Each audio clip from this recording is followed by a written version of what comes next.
Welcome, everyone. We have another podcast today. Very special guest, friend of mine, Chance Kornuth. Chance, how are you? I'm great. Thanks for having me, buddy. Yes, it's good. Long overdue. I'm glad you're on. I'm glad we both share interest in tournament poker. We share the love of PLO, and also I just think we have a lot of similarities in how we approach things. So excited to chat with you today. First of all, how has the last few months been with COVID?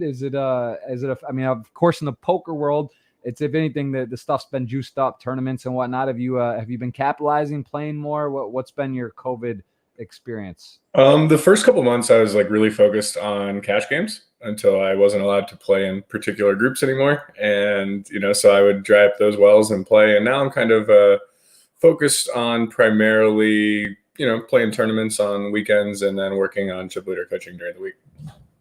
Very cool. So of course you got the shirt on. We mentioned it in the tweet. Tell us a little bit about what chip leader is. And I see there's a few products. We'll dive into that later and in depth on it, but just give me a little bit of overview. How did this come up? What is chip leader coaching and when did it start? Chip leader coaching started about 3.5 years ago. It was founded by myself and John Beaupre, and it's basically was initially like a focus on one-on-one and group coaching, and we still have that, focused on MTT training. But now we're focused more on like building products for the masses so we can help more people. Foxen and I have been working on a product called Chip Leader AI for the last 6 months to a year, and we're really excited to finish it. It's going to be a product that people can basically, like, when they answer questions in the artificial intelligence engine, it will feed them the correct, like, logical next step. So we program like the order you're supposed to go through the questions, and then based on, like, say you have single raise pots and 3-bet pots, and you're a master of like single raise pots, you like complete all of the progressions, but you can't seem to solve the 3-bet pots. Well, you'll still continue to progress deeper into the hand and single raise pots, but the engine will continue to feed you hands at like the lowest level of 3-betting until you master that so you can move forward. And so, like, one of the biggest problems with coaching today is that it's just like this sea of knowledge that you have to sift through to maybe find one good tidbit that will help your game. And so we're really focused on allowing poker players to critically think instead of just like, oh, here's the solver output, the solver does this, and people just kind of don't really know why they're doing anything. Yeah. Interesting. Wow. Well, it looks nice. The site looks very clean. You just sent this to me today. I'm very aware of chip leader coaching. I know some of the players you have, I guess you could say, developed or gone through the system. Very good results. And of course, having yourself and Alex Foxen, who I believe is the #1 GPI player, or he's always in that top echelon and puts a lot of volume in. And nice to have him with your stamp and be a part of that. So that's pretty cool. He's doing an incredible number of explanations for every question that's in the engine. And then I'm kind of focused on just getting everything else to run smoothly and like ironing out the engine. So it really is like just a deep dive into Foxen's mind and all these hand histories. So it's pretty cool. That's awesome. And how did you, I don't want to say, give me the Foxen story. Was Alex, did he approach you? Did you approach him? Were you guys friends all along? And give me a little bit, how much did chip leader help develop his game in your opinion? Was he already like crushing and then this took him to a new level? Was he already at the top and he's just been working and maintaining? What's his dynamic with the program in your words? Yeah. I want to have Foxen on here as well, and I'll hear it from him, but I want to hear from you. Well, the meeting story was actually pretty funny. We didn't know each other, and we were playing like a $500 or $1,000 buy-in at the Venetian, and it was like me, Reg, Foxen, and I was in the 6 and he was in the 9, so I was like looking right at him, and I remember like he took like 3 cold 4-bet spots in like an orbit and a half. And it was at the time when we had like 4 of our initial 5 chip leader coaching students, and we were looking for one more. And I saw this guy and like I couldn't get a physical tell on him, and like I loved like the spot from a theoretical perspective was so good, but like looking at the opponent that 3-bet, I was like, this isn't gonna work, man. But I don't know if you're strong or not. Like, it's the 3rd time in a row, you have to have it this time. And I couldn't get a physical read on him. And he cold 4-bets the last hand before break again, and the guy tanks for a while and 5-bet shoves, and he folds, and I'm like, hey, can you talk for a minute? And I told him, I was like, hey, I'm starting this like company, and I think you have what it takes, but you're just missing like a couple of elements, and I would love to have you join with us. And we quickly became friends, and his results and work ethic, and like, obviously he had a ton of skill before he joined CLC. It's just perfect timing, and he's such a beast and a grinder that his results are just seen a lot more than others, I think. Well, so what year was that? Like how early? That was like 3-4 years ago then? 2016. Like, I think it was probably like November 2016 would be my guess. Okay, so you definitely, it's fair to say that he's benefited, and maybe he was just in that example alone, but he came in and he was doing well and coming up the ranks quickly. But this was, you can't say necessarily you made it or it caused him to be this, but it definitely, he's been in for a while now, so he's probably learned and adapted and maybe even taught you some things. Yeah, he's teaching me now for sure. I'm not even gonna try to pretend. But yeah, I mean, that's cool. I mean, that's fun though. That's nice to see it. And so he is, how involved is he with you? Like, how does that work then? Are you the one doing, you lead courses? What is chip leader coaching? If someone's watching right now, they want to sign up, how does it work, and what do you guys do? Is it one-on-ones, or are you some more group focused now?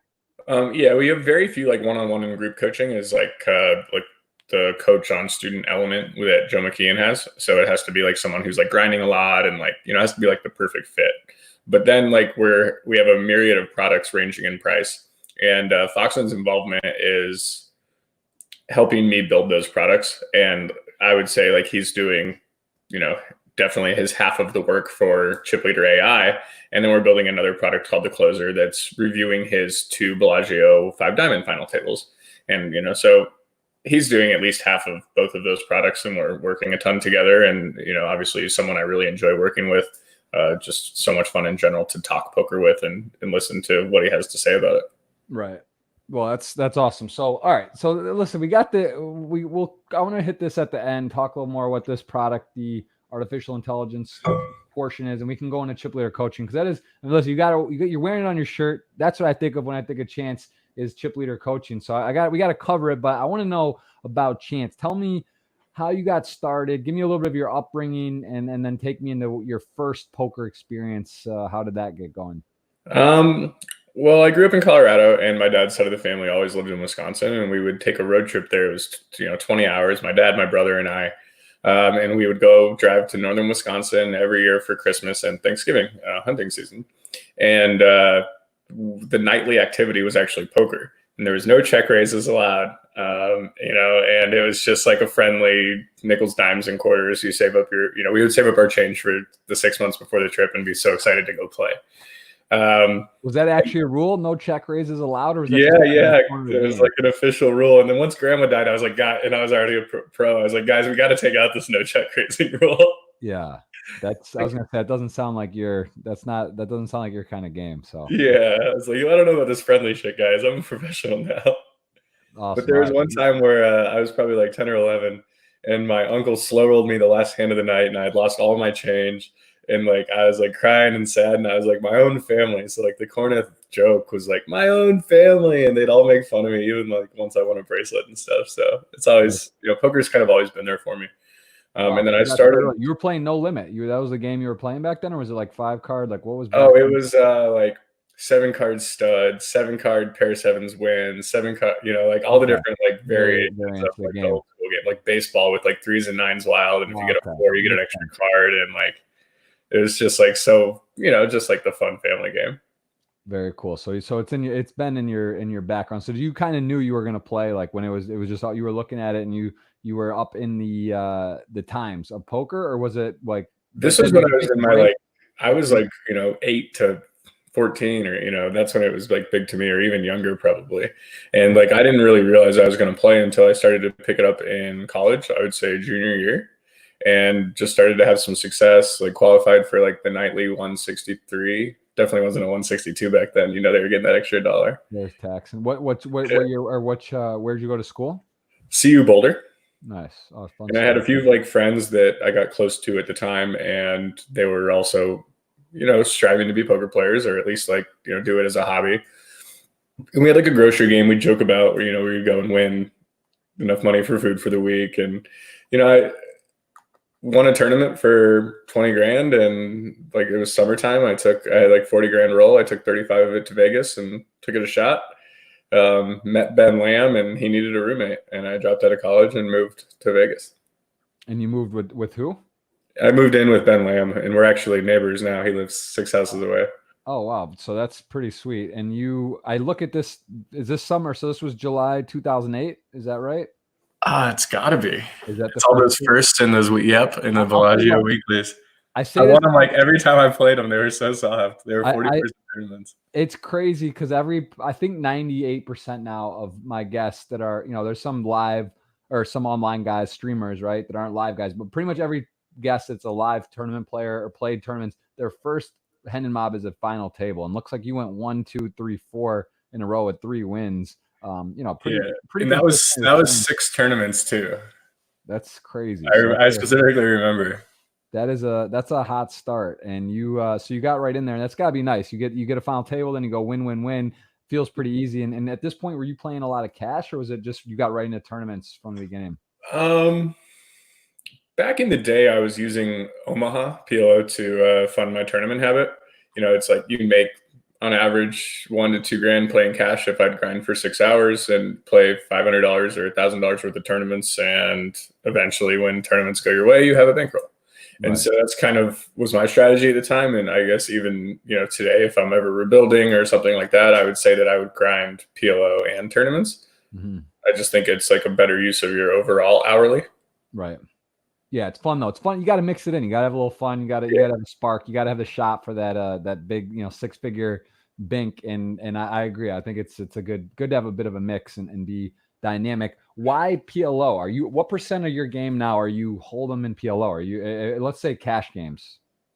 I work so much on chip leader coaching stuff that I would say I play, like, for the first half of quarantine, it was probably like 80 to 90% PLO, and I would say now it's like 80 to 90% tournaments because I'm only playing on like Sundays. Yeah, and so we've battled some. What is and some you don't know.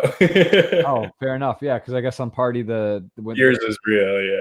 They're moving to the real names for the majority. But I guess what you said, I think you said I beat you in a PLO heads up tournament. Maybe. It was a while ago though. Yeah. Okay. Yeah.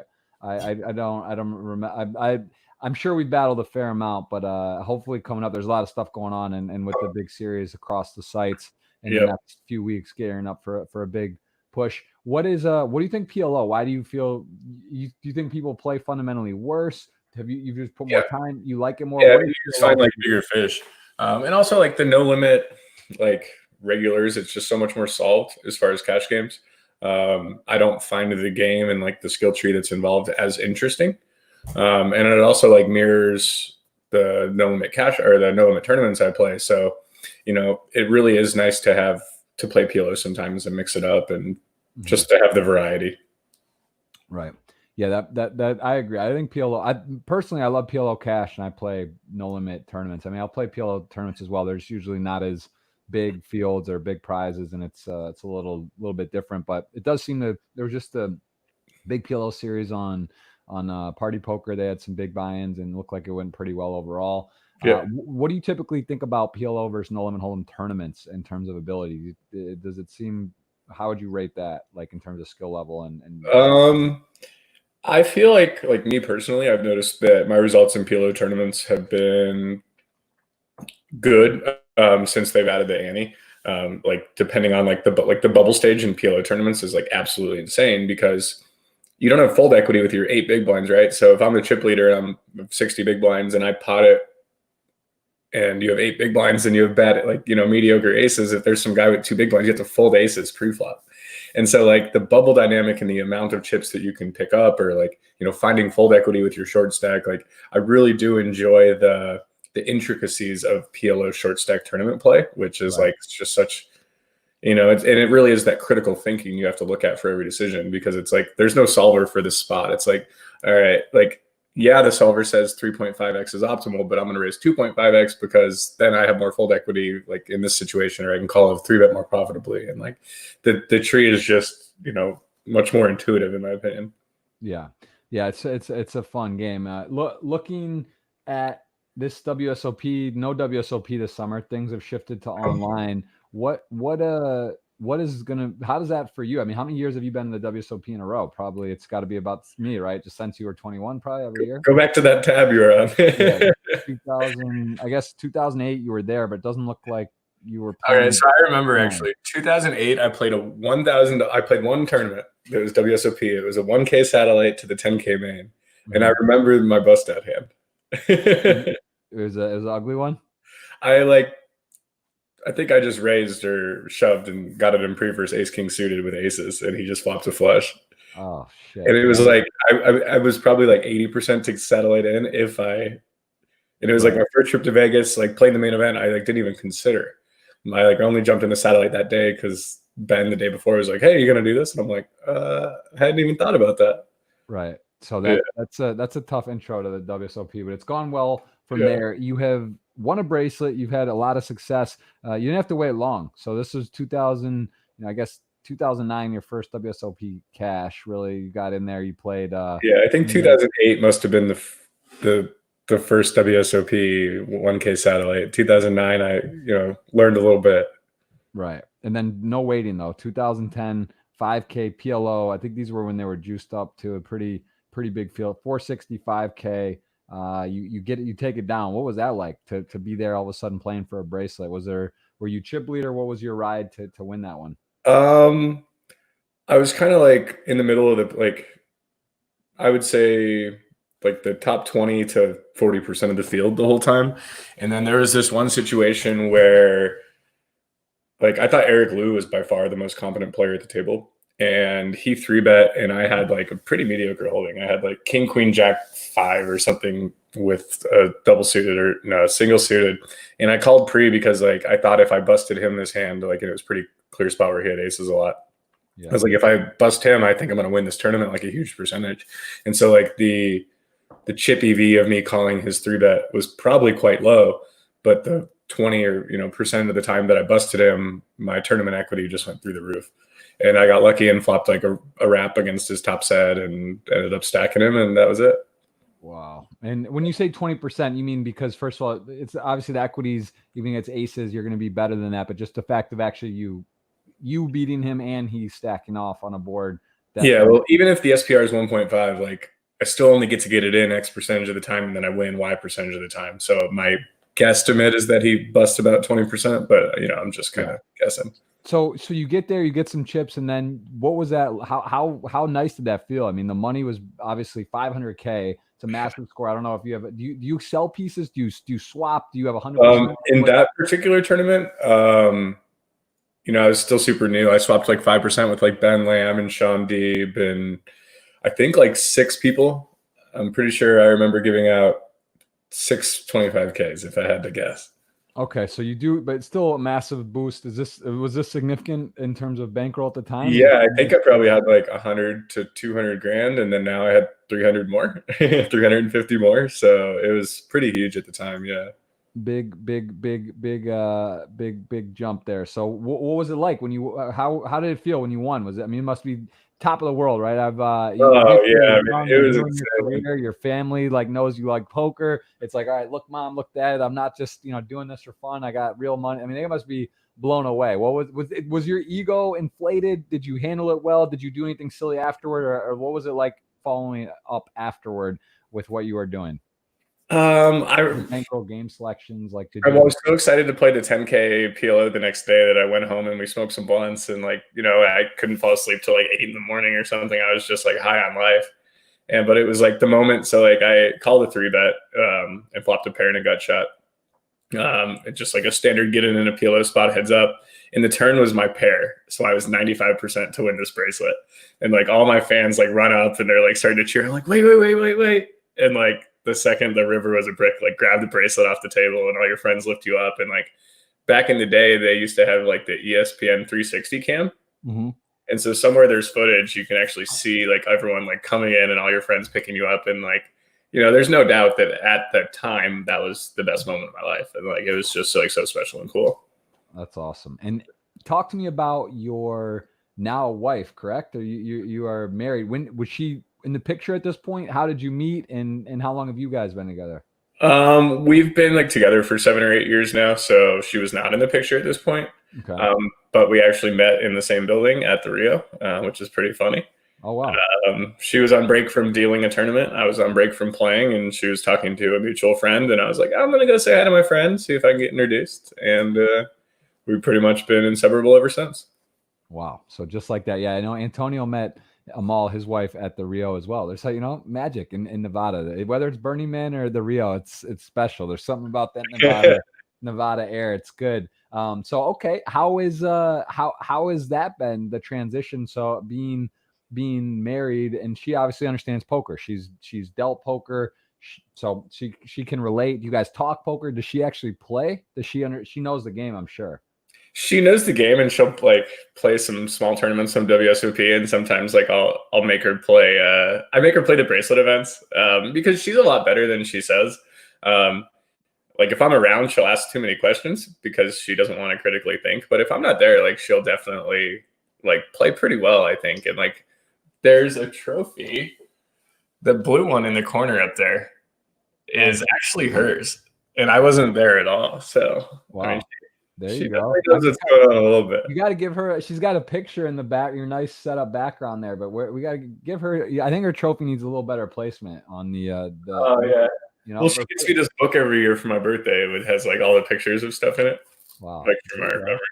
Very nice. Well, that's very cool. So she's supportive. I take it there's no arguments. I mean, poker's interesting because having a serious relationship, whether you're girlfriend, engaged, or married, it's good because it's freedom of schedule, but there's also some, late nights and different things. How do you work and balance time in a relationship with poker?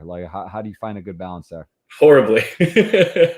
As in not enough with poker, not enough with more time you wish you spent with her, or balance has always been a very difficult thing for me. Mm-hmm. I just kind of jump, head first in whatever I'm doing. So the beginning of quarantine, it was all about playing these PLO cash games on Poker Bros because my hourly was so high at the time. And then it was something else. And then I would take a break from poker and it would only be, family and wife time. And I would feel like I'm neglecting work. And so for me, it's I actually struggle to find, it's all right, I wish I had 2 hours for Emily a night, 8 hours for this and 4 hours for this. But I'm kind of bad at balance. I'll just work 16 hours on chip leader AI one day and then 16 hours on poker the next, and then take a trip with Emily, and so I've always kind of struggled with that, and it is something that I'd like to improve on. But it's something that I have gotten a little bit better with over time, so hopefully that continues. Yeah. How do you balance it? It's hard, I have my son's running around. It's busy. It's the same thing, I know I respect so much the people in poker and people I really try to, that I gear towards it on the podcast. I really respect and am interested in others that sort of take the business aspect and dive in, whether it's Twitch, having a YouTube channel, producing content, having a podcast, having a coaching platform. I just find it very interesting because I respect it. And I know that a lot of poker players just want to play. It's that's what I'm best at, to be honest, is just playing. It's great. And then it's you find something you're passionate about, you get kind of a business, you get started, get excited, you move and it's interesting to me. I love it. So I put you in that small group of sort of entrepreneurial, motivated, disciplined people that without even knowing you super well, I just, I know what it takes to sort of dive in and hone in. And it's not easy to build a business, have a relationship, play poker, study poker. It's not lazy. You're probably not watching too much Netflix and hanging out too much, maybe you get your Netflix in, but it's hard not to watch a couple hours of Netflix after you know what I mean? I appreciate and I respect when someone's able to really just not say, because I have a lot of people tell me I'm going to do Twitch. I think actually you streamed some. I don't know how much you've done. I streamed a full series that was Scoop or W Coop and Party of the Poker series maybe 3 years ago, somewhere in there. Yeah, I think we spoke. I believe you reached out to me. I can't remember. It was a while ago, and I remember you got on there, and because a lot of people even they say they want to do it or they want to try it, and then they never try, or it's hard.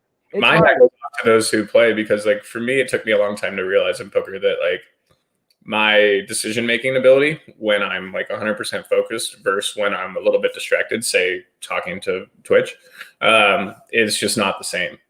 And like, I know that I have a fragile mind and I make a ton of mistakes. So someone who's able to like interact, like you interact, among the best, obviously, and the fact that you're able to still make good poker decisions while doing that is very difficult to me. Like, I have like signs up on my screen as like mental reminders, and like, I mean, it's, you got to do whatever works for you. I was curious how many tables, because I asked this to the guy. What do you, if people have had Twitch experience, what do you think it equates in terms of tables played if you're streaming on Twitch? Say you're just playing, add how many tables to like the equation of what you're doing. Oh, see, I would say each table is just like double weight. Just so whatever it is, 2x, like if you have 5. Yeah, kind of, because like you're commenting so much more on the actions. Yeah. And like, so if you have 8 tables, you can't just say Twitch is one more table, because it's a little bit more for each one. Yeah, I think that's fair. It's definitely tricky. How many tables do you like to play? What's your optimal grind for online? When I was doing Twitch, it was 6. Like, I had 6 little hotkeys that switched between the 6, which I'm sure you have. But when I'm playing otherwise, like, I went on a big tournament downswing in like the beginning of quarantine, and I realized that I was just playing too many tables and autopiloting. I probably lost like 400 straight. But then since I got down under 12 tables and I've been like kind of staying at 10 max, like 8 to 10, I've, won 400 back since then. So, and I was running really bad, and it was actually kind of difficult, just like any poker player, to like, I was like, oh, I'm running bad. And I was like, well, I'm probably doing some other stuff bad too. And like, I focused, and I was not really fighting for pots. I was just autopiloting and check folding, and like, I wasn't battling. I was under C betting. And like, when I started to play well again, I was picking up so many pots without showdowns with bad cards that I was like, wow, like, how bad was I actually playing to go on this downswing? So, it's hard to see when you're in the moment of like running bad and getting crushed, because you just notice, oh, I got up to 3 starting stacks and then I lost queens to jacks. Like, you don't realize that, how many other mistakes you make when the variance is not on your side. Yes, this is fascinating to me, and I've definitely gone through bad spells, just as any player goes on downswings, whether you're the number 1 player in the world or just whatever. But I think that's the most thing that amateur players or people that aren't really understanding, even some great professionals, probably don't even realize it like that, because it's usually not your last hand, and it's so many other spots, the blind on blind. It's like you had 15 big blinds because you didn't steal a pot when you should have had 22, so you 3-bet shoved when you should have called pre, or like, so your bust frequency is now 25% instead of 0. Right. These are the things that you need to understand as a professional or as someone that's trying to work on their game. These are the spots. I'm sure Chip Leader Coaching covers it. These are things that can really help you, and it's something can click because you just think you're doing things right. And if you fold down to 7, 8, 10, 12 blinds, and then you lose ace, king, ace, queen, like, that's not really, you didn't run bad, really. Like, that's just, that's going to happen. That's math, 70 30s and 65 50 50s. It's a big lesson. I think it's also why it's important. Sometimes you got to take those spots for 20, 30 blinds with 5s and 4s and jam on the cutoff open, because you're going to pick it up most of the time. You're going to be 80-20 once in a while and get there. And you're also just going to win a flip. So like, these are things that just like little things can make a big difference in someone's game. And you got to be honest with yourself. What do you find with what your work in coaching? What is one of the biggest aha moments for players that are just sort of amateur or just to turn the corner? What's something that you notice they really need, they're just missing, just point blank? They act too quickly. The same problem I had during my downswing. And like, I was playing too many tables. And so it's like the pressure from your other beeps required me to like click fold in a spot that was a 3-bet, or click check in a spot where I should have bet versus missed on the turn. And so for me, like, I actually have mental reminders on my screen, and when I'm playing, that tells me to slow down, to take my time. Because for me, if I'm taking my time, like, I already want to win the hand. And if I'm going to take like 5 extra seconds, I'm actually going to think about what I want to do to win the hand. But if I'm just like autopiloting, I'm going to miss so many of those spots and fold. So taking your time is actually one of the biggest things. And by taking time, though, obviously this is on decisions. So like, you're auto folding, clicking, online, you're playing 6, 8 tables. Yeah, it's too important to auto fold quickly, because otherwise you're going to waste your time. You're thinking time on those hands when you need to be critically thinking on the others. Do you have any other multi-table tricks? Any type of ordering or coloring of tables? Like what kind of stuff you can do you put the buy-ins in order? It looks like you got a chance. Share some of the Yeah, so I have 2 monitors, and so my like 5Ks and 10Ks will be like right in the middle. Yeah, because my focus point will be in there for the most part. If I'm on the bubble or in a satellite, I change the background to red to remind myself to stall or to play slightly different, like kind of like a stoplight. I think the color coding noting system is really important. Like for me, the overly aggressive players are red, also like a stoplight. Like, hey, slow down. Like this guy's on your left. Probably shouldn't raise that shit. The ace-4 off. He's just going to 3-bet you with 40% of hands, or and if some guy's a nit, I have him as a certain color as a reminder to raise his big blind more. So like I think that taking really good notes, especially now that certain sites don't have HUDs and stuff like that, is just insanely valuable. Am I red or am I orange for nuts? Do you got me as an aggro guy, or where am I on this spectrum? You're just my red color. Good. Stay away. Okay. You haven't showed me enough bluffs yet for me to change it to the red dot. Fair enough. I'm working on it. That's what if I ever, if I enroll in chip leader coaching, that's I'm sure you'd have fun. I'm probably the most fun player you could have, right? Like someone that I would love your image. That'd be so much fun. That's what I'm saying. Like you could really you could put me out there and probably capitalize. So that's we've talked about. We'll see. I've been learning a few things, but I could definitely. You're not playing the same as you did 6 months ago. That's one thing I've noticed. Yeah, we'll say it again. You don't play the same like identically as you did 6 months ago. You've added some new tricks. There's something you got to adapt, but we're tricks for everybody. Yeah, we're gonna keep turning it up. Let's scroll through a bit more of your illustrious the live poker career. So you hit the 500K. So you're playing, you're doing some things, cash games, whatever, kind of trucking along. You get a WPT. Let's see, 2014, pretty good score there at the Hard Rock, of course. Great venue. It's my favorite. My largest score also at the Hard Rock. It's just a nice place. The new guitar is incredible. I don't know if you've been down there yet. I haven't been yet. That helped me upgrade Emily's engagement ring. That was right before we got engaged. She's running good. That's good. And then just in case, so you hit the 2014 in April, and then you come in and bang the Bellagio Cup 10K. How was that? That's a nice 10K score. That's like the coolest tournament to win, because like you just brick a whole summer and then you actually can still win money. You're like, oh my God. And that tournament is tough. Like it's one of the softest tournaments ever on day 1. And then one of the most difficult tournaments ever on day 4 and 5. Right. And so that one felt pretty darn good to win. It was not easy. And at what point? So you said November. Had chip leader coaching started yet, or not? Not 14 yet. You hadn't started doing any of that. So what was like when did you decide? What came up where you're like, I should do a coaching thing? Did you see some other coaches? You're about to get to it on the Hendon Mob, actually. All right, let's scroll through. It looks like we're getting maybe the Bahamas. So I see a big score lurking there. 2014. You got third here in the Caribbean for a nice score. This one? So it was the 2016 heat, I guess you could say. So in 2016, I did like really well in like 3 25Ks in a row and the 10K, and like just had a really big year. And I was actually in the top 5 in the like player of the year and stuff like that for quite a while. And John, my business partner, was like, hey man, like you got to strike while the iron's hot. Like we should start a company, like a poker training company. And we did. We didn't even have a name at the time. We didn't really have a structure. And he had the idea of coaching for profit, which is kind of the one-on-one group coaching that we've done before. But, we've had some issues with that. And now we just want to kind of expand to building products and being able to help more people. And we're still going to do the one-on-one and group coaching, but just with a lower frequency.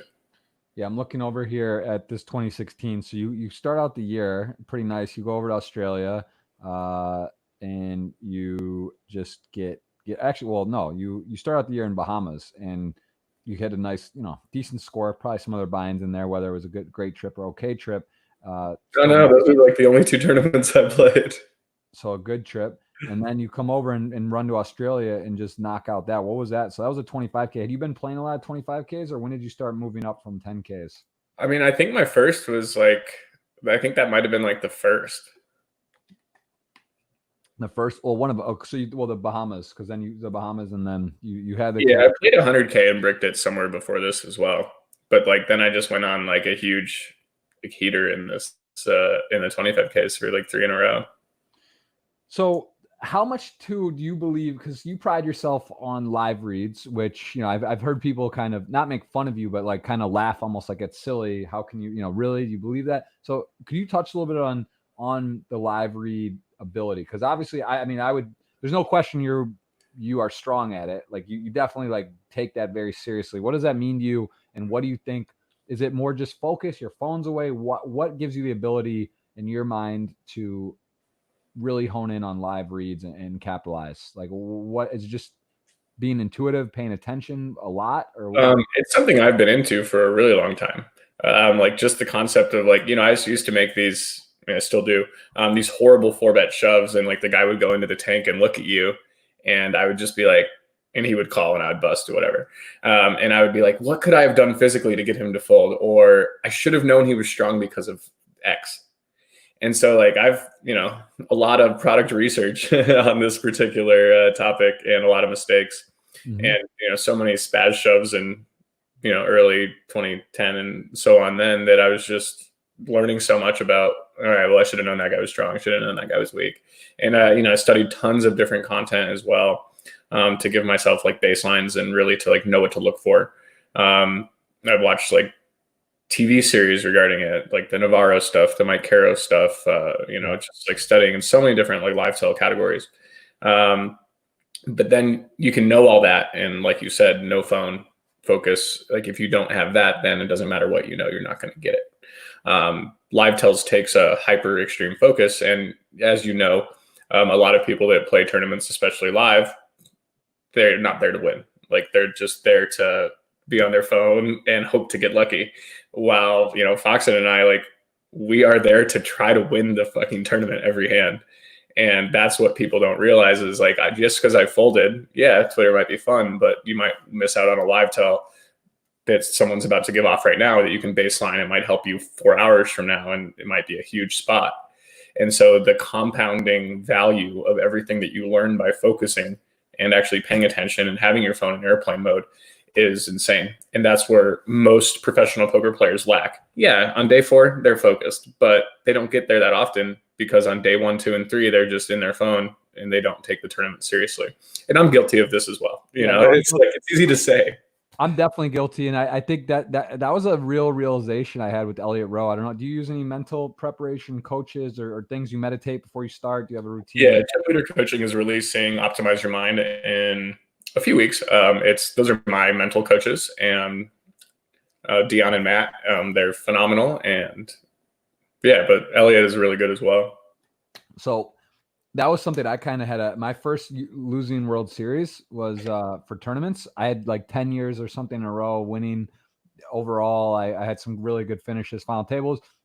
And then in like 2017, 2018, I had losing World Series for the first time. And I'm like, man, I've been working on my game. I think I've gotten a lot better. Of course, there's variance. Of course, there's other factors. But I started really thinking about what changed. I was like, I started a YouTube vlogging in summer, the start of 2017. I started coming to tournaments very late. I was doing a lot of video stuff. I was just, same thing. I would come late and I'd lose, get it in good most of the time or in a decent spot, but I'd come 4 hours late to these 1Ks or 1500s or 2500s. And then I would have 20 blinds or 15 blinds. I lose like a trivial hand, get it in good or bad or flipping. And I'd be out a lot, or I just never really had stack. And I remember looking like other World Series, I would be there at start, the first one there, or right at the beginning, build a stack, play against the positive variance it takes when you late reg to build a stack and go deep is so much higher. Yeah. So I started thinking about it. I was like, I'm doing these YouTube vlogs. It's like I'm distracted even in those hands. I'm on social. I'm putting up Instagram, putting up stories. I'm doing my vlog. I'm in between hands walking over. I'm just like I just was not in a like my priority. And then I started looking at it, and Elliot was like, look, but you got to be honest though. Like it's okay.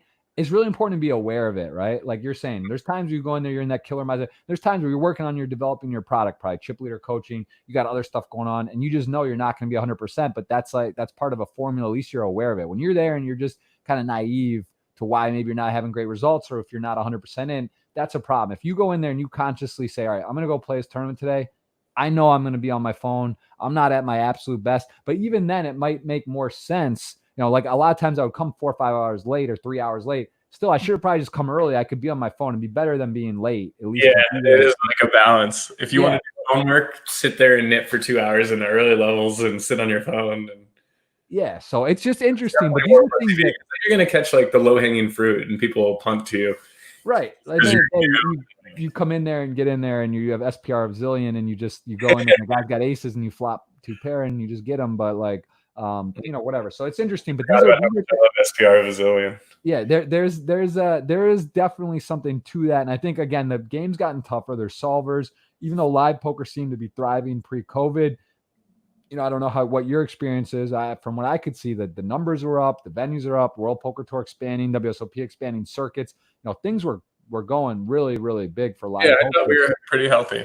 Yeah, it looked good. It's TBD. Who knows what's going to happen now? But that's it's tougher. So it's like when you get down to these final 20, 30 in these fields, like you are probably noticing tougher opponents, right? So it's like it is a sport. You got to do the little things. It makes a big difference. And if you really want to separate yourself, what have you won a WPT, or are you at a final table that's pending? Yeah, there you go. Yeah. I've not won one yet. I think my only WPT final table before this Gardens one that's pending was the Florida one that you touched on. I am the chip leader with 6 left at the 10K Gardens final table. Wow. Yeah. And we have foreign passport holders that aren't allowed back to the US. So they've just been holding our money for 6 months. And like my EV is 350. They've given us 100. So like theoretically they just have 250 of mine sitting interest free in an account. Wow. And that's not counting skill edge, which I think I have a good one at this final table. So it's like, it's tough. Does that show on there on Hendon Mob now, or no? It's not. Yeah, it doesn't pending then. I don't think so. I guess it doesn't, right? It makes sense because they don't know what. Well, I guess they could. Yeah, they'd have to put like the minimum payout or something. But so that's that is very interesting. And how is that? Like, what is your opinion on that? It's sort of like November 9 type thing. They're doing these for someone like yourself who's it gives players the opportunity to study, prepare, talk to people, hire a coach or whatever. So like say me and another guy at the table both study 10 hours. There is no way that we're going to improve the same amount. Right. Like, unless they're already a pretty high level professional, which fortunately there's not very many of at the table on that. Like they're just going to improve infinitely more than if I were to study for 10 hours. And so it's really unfortunate. Because someone like that you're mentioning, they literally may not know like 10 to 30 blind poker, what to shove or call or anything. And like they could, in 10 hours, they could relatively have a decent understanding now of that, where that may just be, they have no idea. Like, fortunately, we as humans are lazy. I don't think they'll study. I don't think anyone will. I mean, I've studied a little bit because there was a specific section of my game that I thought was weak that I wanted to touch on before, but that, took me a couple hours. Yeah. But like playing and making other final tables it's like there was a position where my shove spots were off by a pip or two, and I just really wanted to brush up on them for the final table. And do you have that within your program, or do you use ICMIs, or what kind of stuff are you doing for that to brush up? Typically, I ask someone that works inside of CLC to run spots for me. It cut out for a sec. Say it again. I'm very fortunate. Like in CLC, we have a couple of guys that if I'm like, all right, I want to see this 12 big blind +1 6-handed with this ante size, and they'll just give me the outputs. And so they use Munker and ICMizer and stuff like that. Very cool. All right. So I don't want to the tournament stuff. So we look back. So you said that's when you the chip leader coaching came to fruition. That was in that time, 2016. Your friend. Yeah, late 2016. So he's like, just looking, you're crushing. People want to hear from you. Like you could capitalize. He was actually coaching for a PLO cash coaching for profit group, and he was like, "Dude, no one does this for tournaments. You should try it, or we should do it." And it just wasn't as like scalable as we wanted. We had a lot of people join CLC, not pay their bills, say they were going to play a lot, and then not play at all. Which, when you're taking a percentage of cashes, that we're just not getting paid to coach these guys. And so that's why we've kind of revamped the system so much. And don't get me wrong, the the one-on-one and group coaching students that we still have are fantastic. Right. Joe McKeon is still coaching those guys, and I think that they're learning a ton. The problem is the number of people willing to lie because they wanted to get in a group. Interesting. And so you're go through your core again, Alex Fox and Joe McKeon. Who else is in your program? When we were doing the coaching, it was like Ryan the Plant, Ryan Lang, Simon Dedman, and Daniel Strelitz in no particular order. And now that we are kind of focusing, everyone else is obviously Ryan went off on his own. Ryan Lang is working on a really cool short stack product for us. All the other coaches, have some topics that they're mulling over and considering doing. Joe's still focused on the coaching for profit section, and Fox and I are building these flagship products for the company. Very nice. And that's a great group. Tell me a bit about Joe McKeon. Just you work closely with him because he just seems like such a surprisingly personable individual. Yeah, I've liked my interactions. He has this aura about him, this way of being that I've seen rub people the wrong way at times at the table, but like I think he's just so competitive. I feel like, and he just like is so talented at poker that it's like almost like he's like a dumbed down Helmut in my way. Like he doesn't say it, but I can feel it. Like it's like he really believes he should never lose a hand, kind of like, or he knows the right. You know what I'm saying? And not in a bad way. His iPad just like rolling his eyes. Yeah. Like, you know what I'm saying? So it's like that. I get that kind of, but to be fair, and I haven't paid attention closely because I haven't been playing as much live poker, and I usually try to keep an eye on who's doing well, but I've seen him in just so many WPT updates. He might be one of the best large field no limit tournament players there is. Yeah, like I'll look at his Hendon Mabra, I see his stuff, or I'll look up WPT updates, like 18 left, 14 left, 12 left. WPT is just like there, wins this. It's just like always deep and it seems to have chips. I mean, it's very impressive. Yeah, and that's actually been my favorite part of like chip leader coaching is the ability to learn from all of those guys I just mentioned. And like right now I'm at the stage for the chip leader AI where I'm actually going through and doing like a quality control on all of the explanations that Foxen wrote. And so I get to go through thousands of his typed like responses to these questions that I've inserted. And so like I've noticed myself improving so much in the last couple of months just because I get to read all of those answers from him. So surrounding yourself with great poker players is, it's one of the huge benefits of doing a company like this.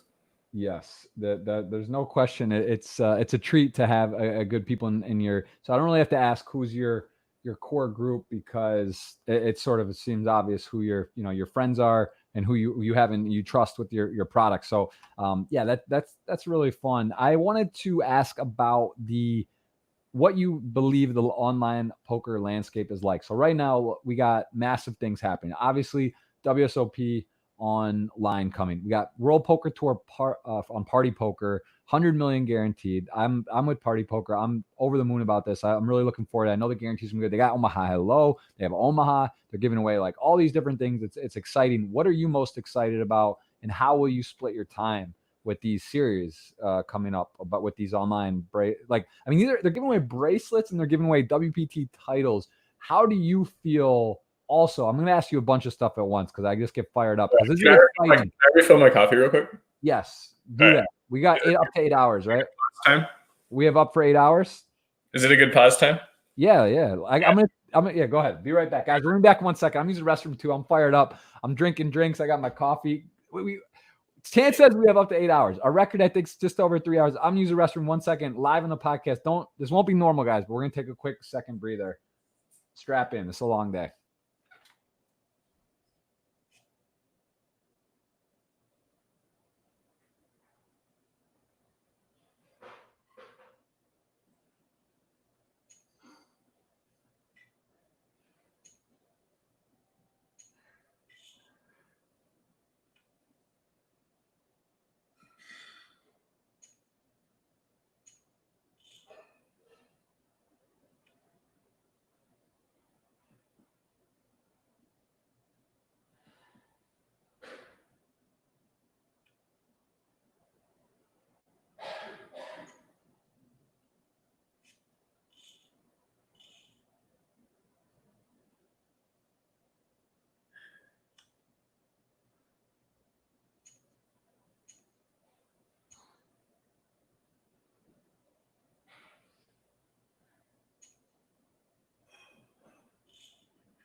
Sweating a little poker game on the side here. Okay.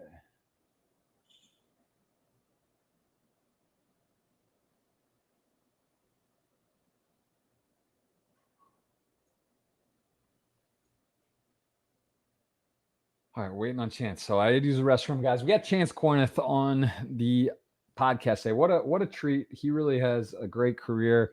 Really fun player to watch, fun at the table, and a lot of who's ahead of him in Colorado. Let's take a look here. Steve O'Dwyer. That's a tough one to catch. Very, very good, strong. Colorado has a nice pedigree there too.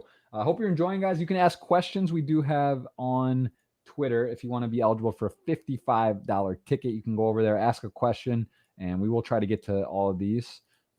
There's a Gal Fun challenge as well. That's right. So that's nice. Twitter helps. Twitter helps to remind things on the what is coming up. You guys keep us sharp, keep us on our toes, and you are eligible to win a Party Poker ticket if you ask a question there. This is fun. We'll keep it going. Chances run into the restroom. And that is not a nice comment. The Legend of Arson, not appreciated. And we will keep it rolling here in a second.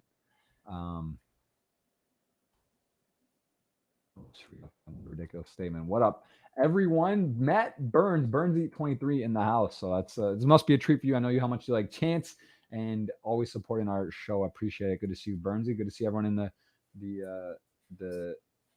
chat. We got a bunch of people live. This will go out on all the podcast outlets coming up. Thanks for waiting. Yeah, no worries. I ran to the restroom as well. And a lot of questions. There's a lot of, man, we're gonna knock. Twitter's really brought the heat. They brought some good questions. There's a lot on there, so yeah. There's a lot to discuss. We gotta talk about the Gal Fun challenge. What is your arrangement in this scenario? Because this is actually, when I looked at all the matchups, I actually would love to play. I would be curious, I know he's considered the best or one of them. You're also considered like pride. It's just like, it's exciting because heads up's so different too. Like people are so used to 6, 7 max, 8, PLO. So it's heads up's a different beast. Gal Fun's been doing it forever. You're obviously very sharp. What is the line? What is the bet you guys have on this? I'm getting 4-1 on 250K. So his million. Yeah. How do you get 4-1? You wait until none of the other coaches take a deal. He increases the odds, and then you snap call. I mean, so what do you think the true odds are in your mind? I think I'm probably a 3-1 dog. Okay. So you do feel he's got just in this format, right? Like in heads up poker, he's just played more. You're less familiar, or what? Just because he's the best. What is? I'm actually studying and playing a ton. Screenshotting every spot I have a question on, having people run the spots for me, figuring out what board textures and sizings I want to do in different situations and how I want to build my ranges. And maybe he's not a 3-1 favorite, but I think it'd be incredibly egotistical of me to say it's even money.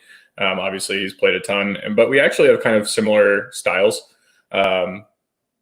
It's knowing what the solvers say, but then also being in the moment and knowing what your opponent is, if he's going to call wider here or call tighter here.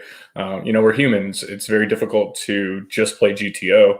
And so when you can have that like leveling war or like rock, paper, scissors battle, if you will, it's just so much fun. And like, I kind of think of it as like a flow wizard thing where it's like, all right, well, Phil knows that he's been underbluffing this spot. So is he going to continue to underbluff, or is he going to start overbluffing here? And it's one of my favorite aspects. And I've actually battled 2 tables, heads up PLO, tons versus people. It's long ago enough or on sites where it wasn't a chance-based screen name that I don't think people know how much heads up PLO I've played. And so I'm really excited to play. I'm not excited for it taking 8 weeks like it probably will. But we have set a start time. We are going to begin September 16th, plus or minus a day. But if it doesn't start that week, then we have a 5K penalty at either player. And so we believe that it will start September 16th.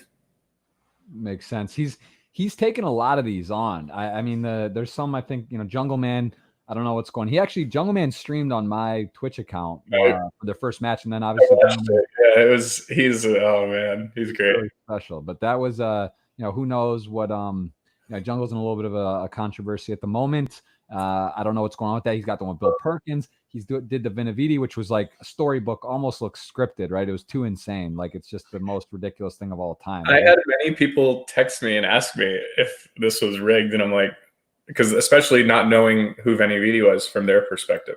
And I had already like spoken with Vinaviti, especially when he was up 900 taking a break. I was like, hey, maybe we should talk about you doing a little coaching for me after this. Right. And so I had already known that he was a real person, and spoken with him, but I can imagine people who don't know he's real thinking this is just rigged. Like, there's no way that. No. I mean, he's definitely real. That's what I'm saying. Like, almost like it was scripted to. No, I'm not even implying that. I mean, it's so special that people were like texting me these ridiculous questions. That's what I was like. It was like, it couldn't have been more of a publicity and exciting how it went down, and the whole thing was pretty epic. One of the definitely a moment of the year. People will remember. I don't even know if it's this year now. The year blends together. I don't know when that was. It's time is just sort of going during 2020. But yeah, so that'll be exciting. That's something. I mean, it's gotta be fun though too, because that's going to be good. It's good for your brand, good for Phil's brand. Two high profile names, two very talented PLO players. I mean, honestly, out of all the matchups, Jungle Man's special, right? Like, he's just one of those like he's so watchable as a human. Yeah.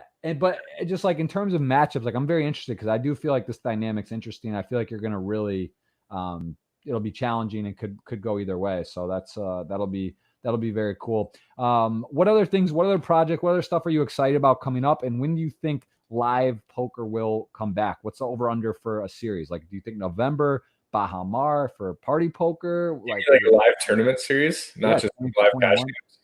Huh?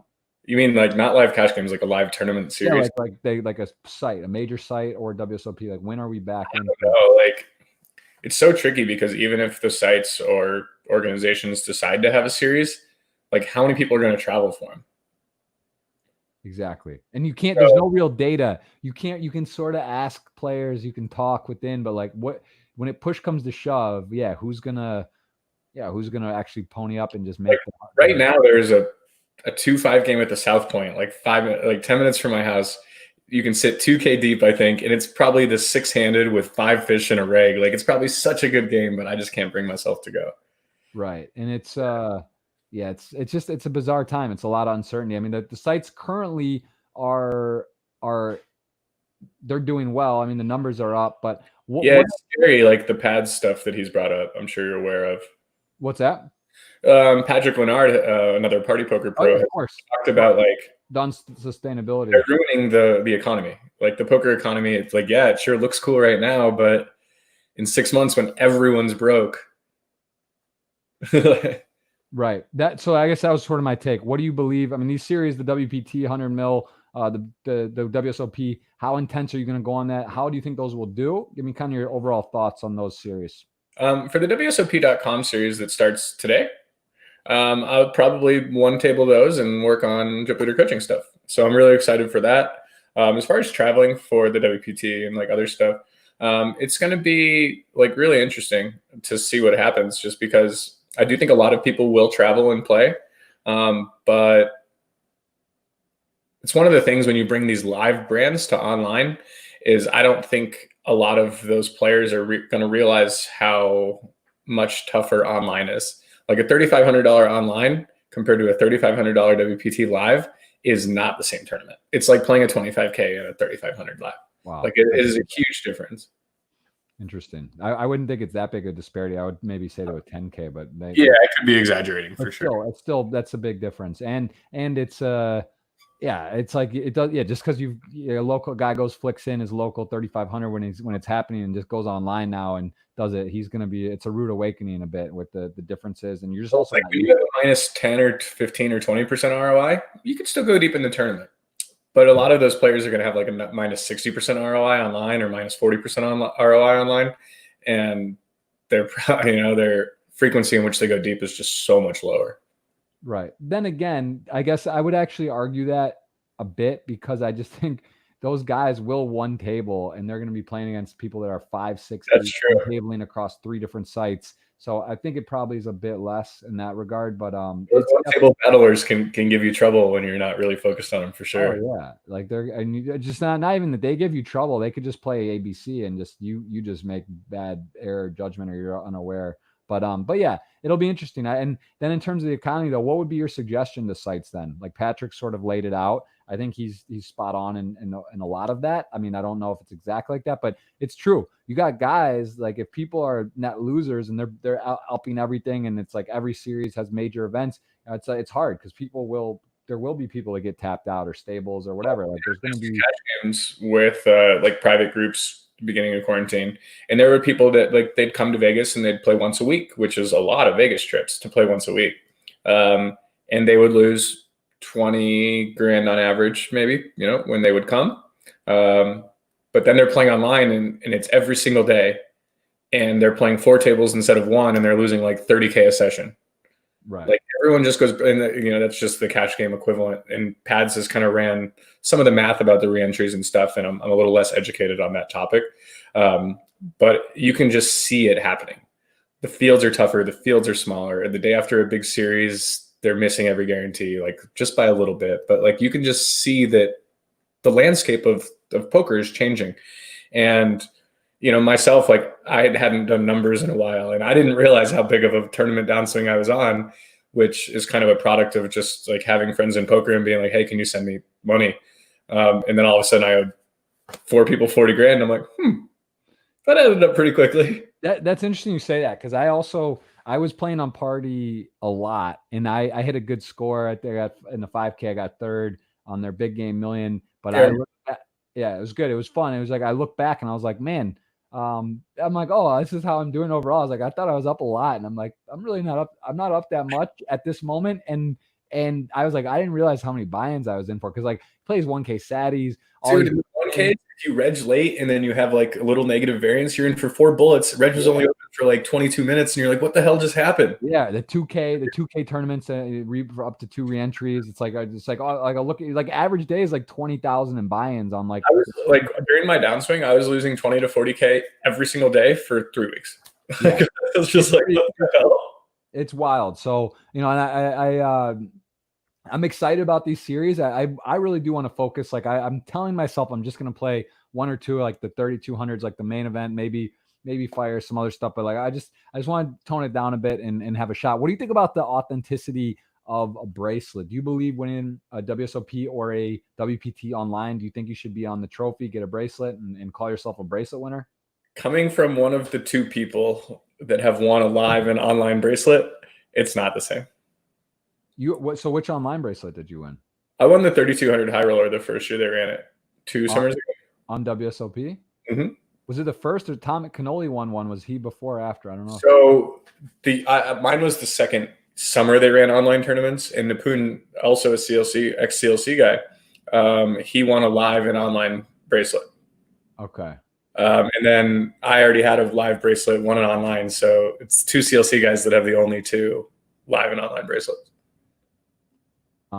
Interesting. So it is not. So you're saying it's not the same. So like, would you have even said? I mean, like it could have been because it was my second that it just didn't feel as illustrious. But I don't know, something about being at the Rio and being in the Thunderdome and winning a bracelet, like it just kind of depends how you picture winning a bracelet in your head. Like for me, like my mental picture of winning a bracelet is like at the Rio in one of the cool rooms with your friends watching all around you. And don't get me wrong, like when I won the online bracelet, it was pretty fun. Like 3 or 4 of us played in the same house and drank beers all day. And it was an incredible way to win 300 grand. But as far as like how I feel about winning that bracelet compared to the other one, it's not the same for me. That makes a lot of sense. But in terms of talent wise, and to your point about maybe the equation of value and what a buy-in is and online, it's probably tougher, right? It's actually tougher to win most likely, or do you feel that's not true? Field sizes are smaller, but yes and no. Just because field sizes are going to be so much smaller than like the live WSOP events. And how would you like? Let's take WSOP Europe or the APAC, what do they call it? With the, you know, they have the Australia ones and then they had the ones in Europe. So would you say like winning a WSOP bracelet for Europe, or the Australia is sort of the same as online, or would you actually, where would you put that in the puzzle of strength of bracelet winning? That's a good question. I mean, I do think that, like, the main event's obviously the biggest one, and then the other main tournaments at the Rio would be the second tier, and then WSOP Europe and maybe online would be the third tier. But I think that it's all about that's just my personal opinion. Mm-hmm. Like, that's my perception, which, shapes my reality. So I think that for others, if winning a $500, 800 person online tournament and winning a bracelet that way, is life-changing for them, that's awesome. Right. Yeah, it's interesting stuff. We're in a bizarre, I mean, it's just bizarre. It's just unprecedented. It's hard to even really put into understanding or how it all works. It's just kind of like going with the roll with the punches.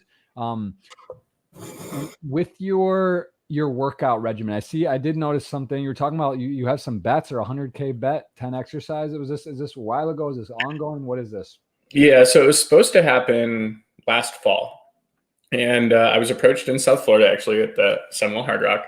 I was not being my best self. I was drinking and smoking and having fun playing a 1K. And there was, a couple tables left. So it was in the back right corner, pretty far from the bathrooms. And I was late back from break, and I was running back to the table, and I was just huffing and puffing, like so out of breath. It was, embarrassing probably. Right. And this 60-year-old man at the table, 59 at the time, named Paul Dobb, was like, "Chance, you're a little young to be this out of shape, don't you think?" Oh, and wow. We laugh about it for a little while. He's like, "I got an idea. Let's bet 100 grand. You make a list of 10 exercises. I make a list of 10 exercises. We choose 4 off each other's list, and we compete at the 8 all in one day." And I went from 29.5% body fat to like 16 or 15 in 6 months.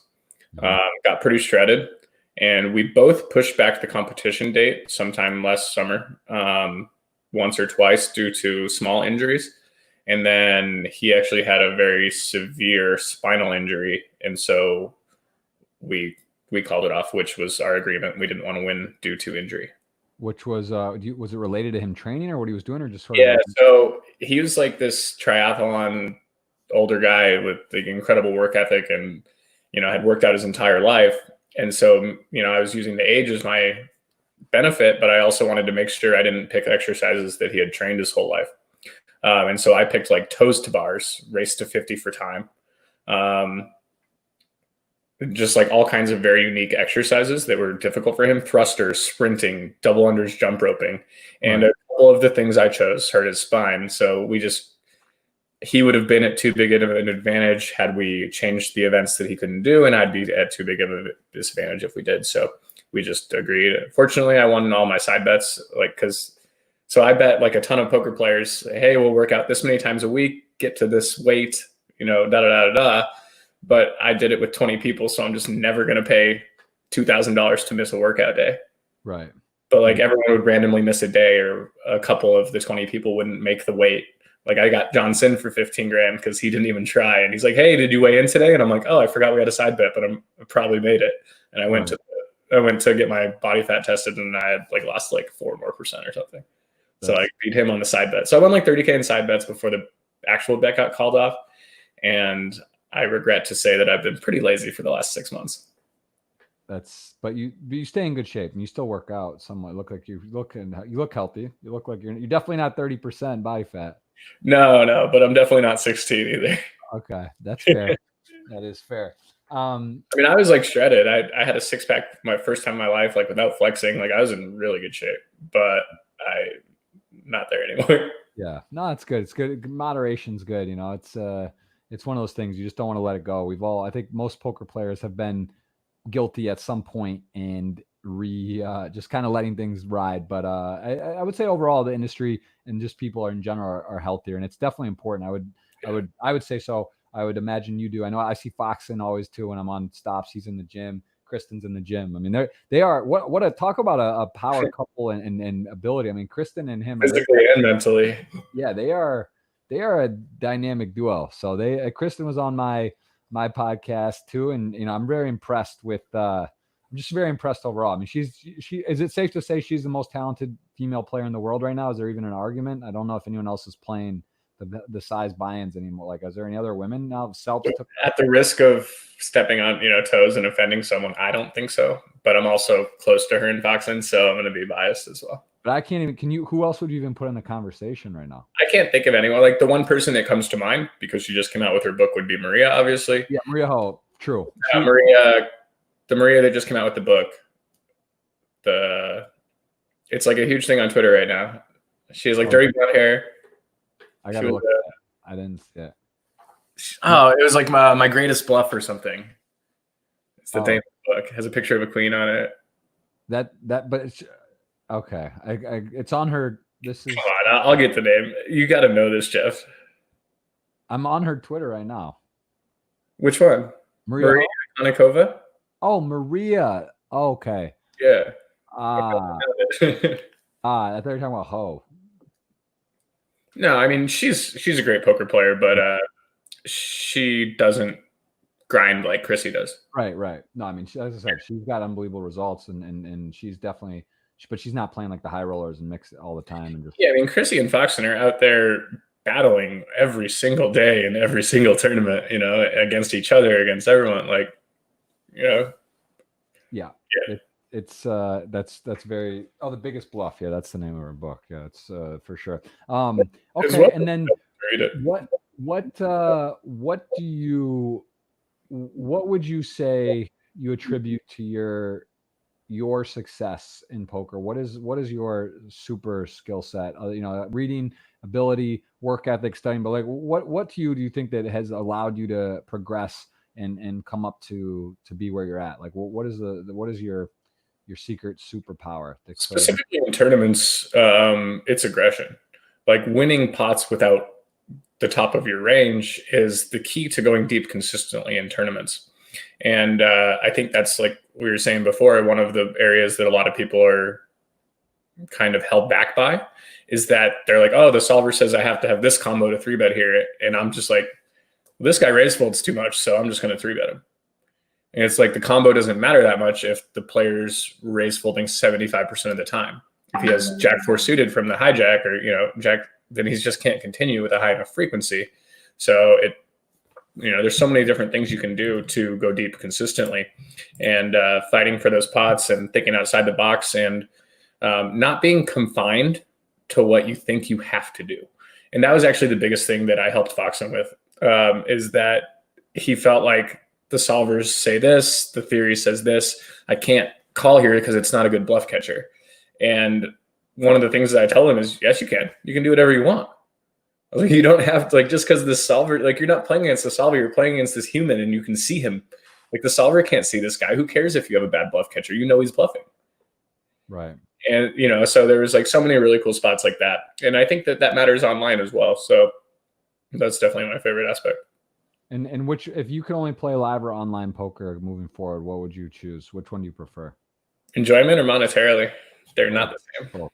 Break it all down. Give us the whole. We want it all. What you tell me the differences? Like I like people. So if I could only play one, I would choose live. But if money was all that mattered, then my hourly is better online. How do you when you finish a session, what is your process of studying and reviewing hands? Do you tag them? Do you write it down? Do you remember like a specific spot and then you review specific hands? What is your way of evaluating your game? When HUDs were more prominent, or I guess if I'm playing on ACR, I will mark them and review them later. But I do that a lot less frequently now than I used to, especially with less HUDs. So I'm kind of in a habit of screenshotting situations and throwing them in the chip leader coaching group chat, or having a CLC guy run it for us in the solver. I think that's my current highest one, because then it's like I have a spot that I had a real question about, and now I have this incredible roster of chip leader coaching guys that are willing to give me their opinions on it. So that has changed a lot. It's very, very interesting. What is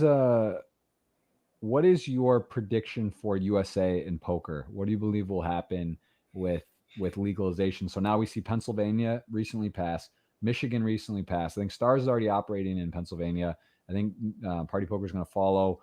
Nevada, I know there's stuff happening, and obviously there's WSOP there. Not a huge market in Nevada, which is interesting. You would think so because Nevada casinos poker, but it's not really the case. Or people come in, but they're not coming. People don't come to play online.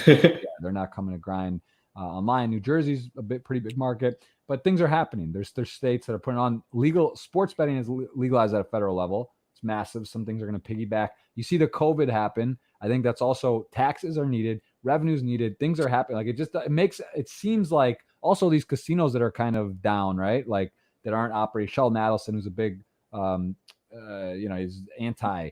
He's really caused, maybe single-handedly, or one of the people that really caused this to not go through. Yeah, but he's not just going to change his stance and lobby the other direction now because his casino's doing poorly, right? So, yes, I see all the logic for us needing online poker from a taxation perspective, especially. Everything just moves so slow. I would like to think eventually we're linked as a country and linked with the rest of the player pools. But I don't see it happening anytime soon. But I'm also kind of removed from that topic now. I haven't really looked into it in quite some time. Right. Yeah. It's sort of, if you really look at it, it's been almost a decade since Black Friday. It was 20. Yeah. I used to know a lot 8 years ago about it. Yeah. It's like, it just seems like, if you had bet then, I would say by 2020, it would be back and running like in the States. I think I had Mike Sexton on, my last guest, and he really touched on it. And he believes his understanding is like Full Tilt. And that whole incident is really like what's hampering things. Like that particular stuff where it was a big mess, like how the money was done. It wasn't on file. It's just a bad taste. And he thinks that's like more reason to regulate it though. Yeah, I know. But he's saying that exactly, but that's sort of his point, that it should have been like, it was done poorly. And there's sort of people are worried about that, but I guess, yeah, that makes sense too. You're right. If it was done correctly, then you could avoid that and things would be done where you have to have the money and it's on file and whatnot. So yeah, it's interesting. What's your breakdown of sites that you play? Like what percentage? 100% on a Sunday? What's your allocation of tables across the sites?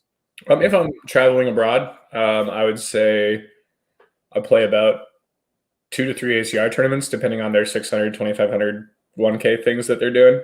And then it's a pretty even mix between GG and party,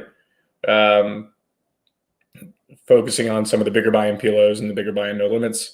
And then if I'm just in the States, I'll play a couple of WSOP events and a couple, and then a full ACR schedule. Very, very, very interesting. And what do you believe about HUDs and the real names on party? What's your thought on the no HUD rule that they've done, and that people are not using HUDs?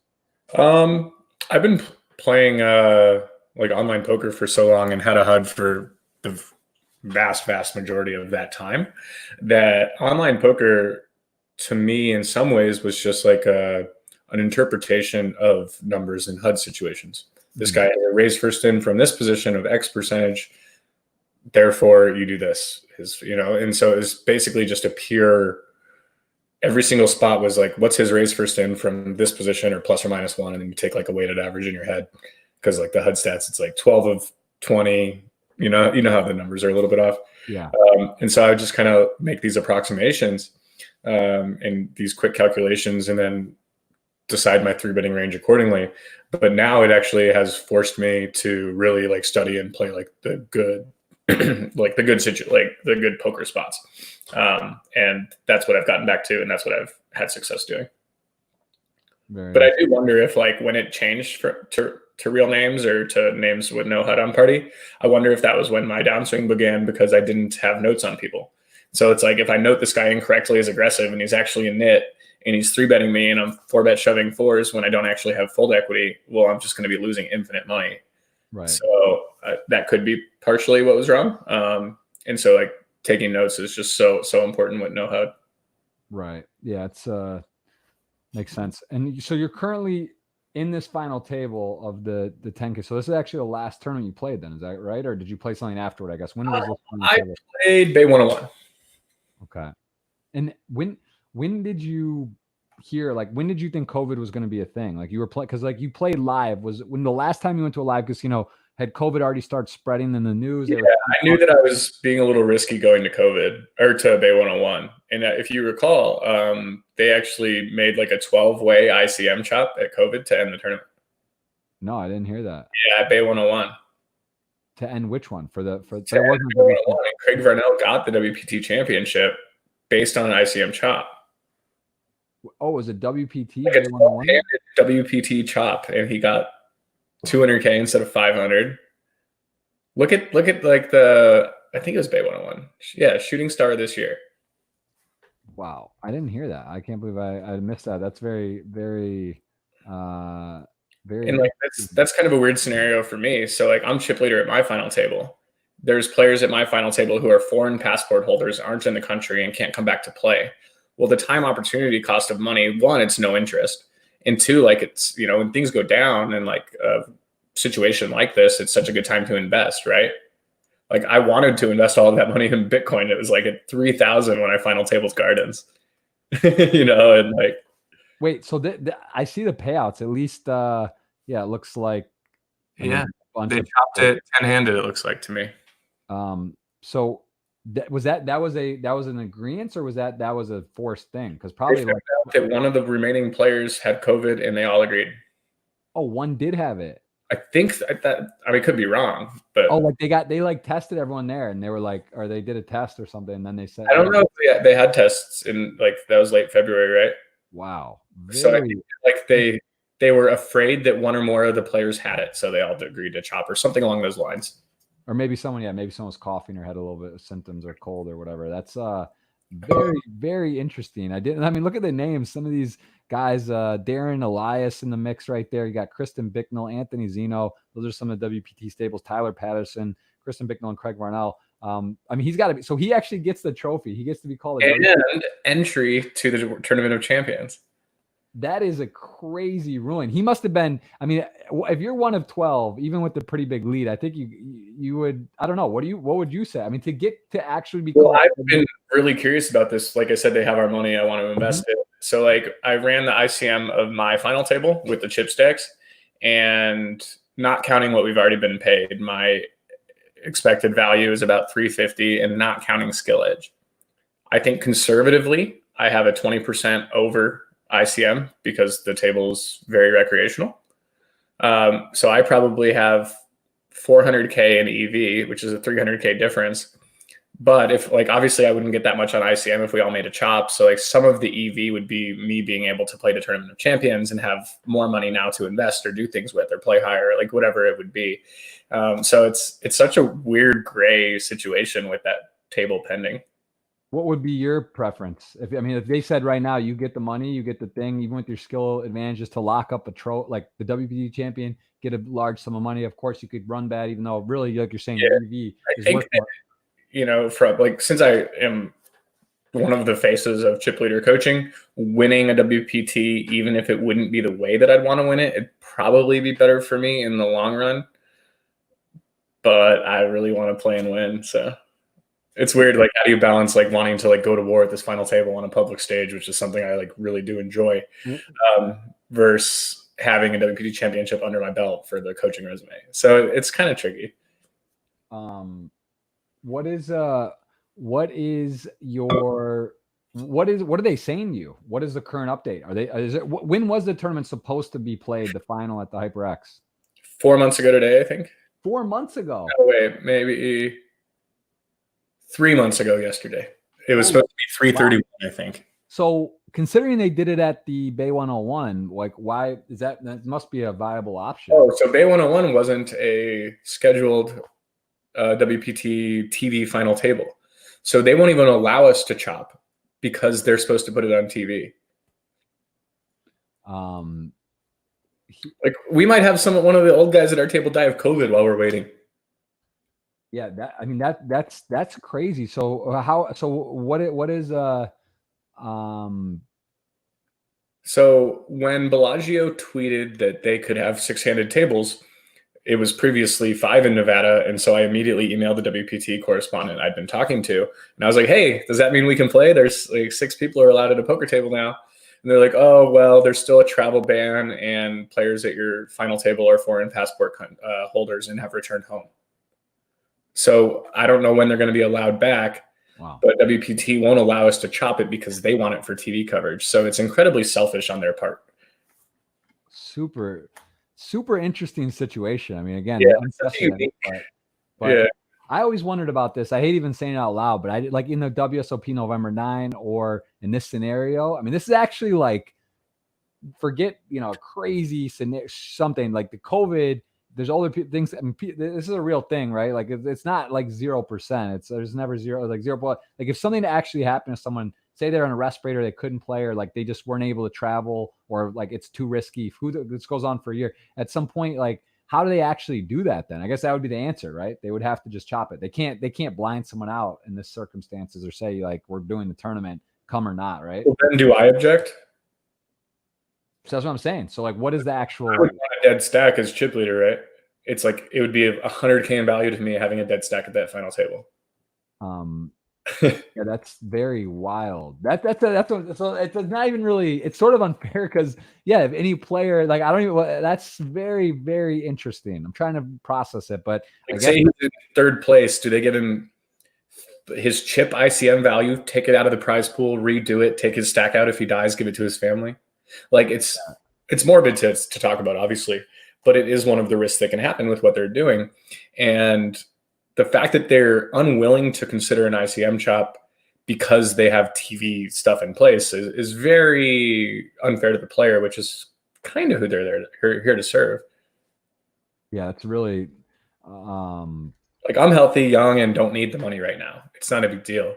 But like, I don't know the financial situation of everyone at the table, or even the other pending final tables, but there's a good chance that someone of those 18 people waiting needs this money.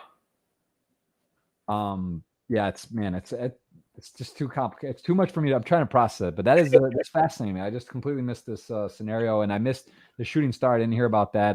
What did Chrissy say about it? Which, I mean, obviously, if it's just like one of those things, it's just nothing you can do. But I mean, I don't think she's won a WPT. She's won bracelets. For her, like she must want to win, right? When you're 10-handed and at that level, and you have that much, like you're looking for the title. So like, yeah, I haven't spoken with her about it actually. It's a good question.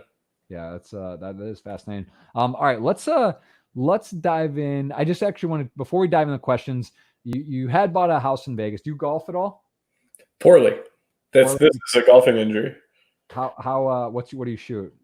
Oh, I've never broken 100, but I'm starting to play a lot more. I think I'll break 100 this year sometime.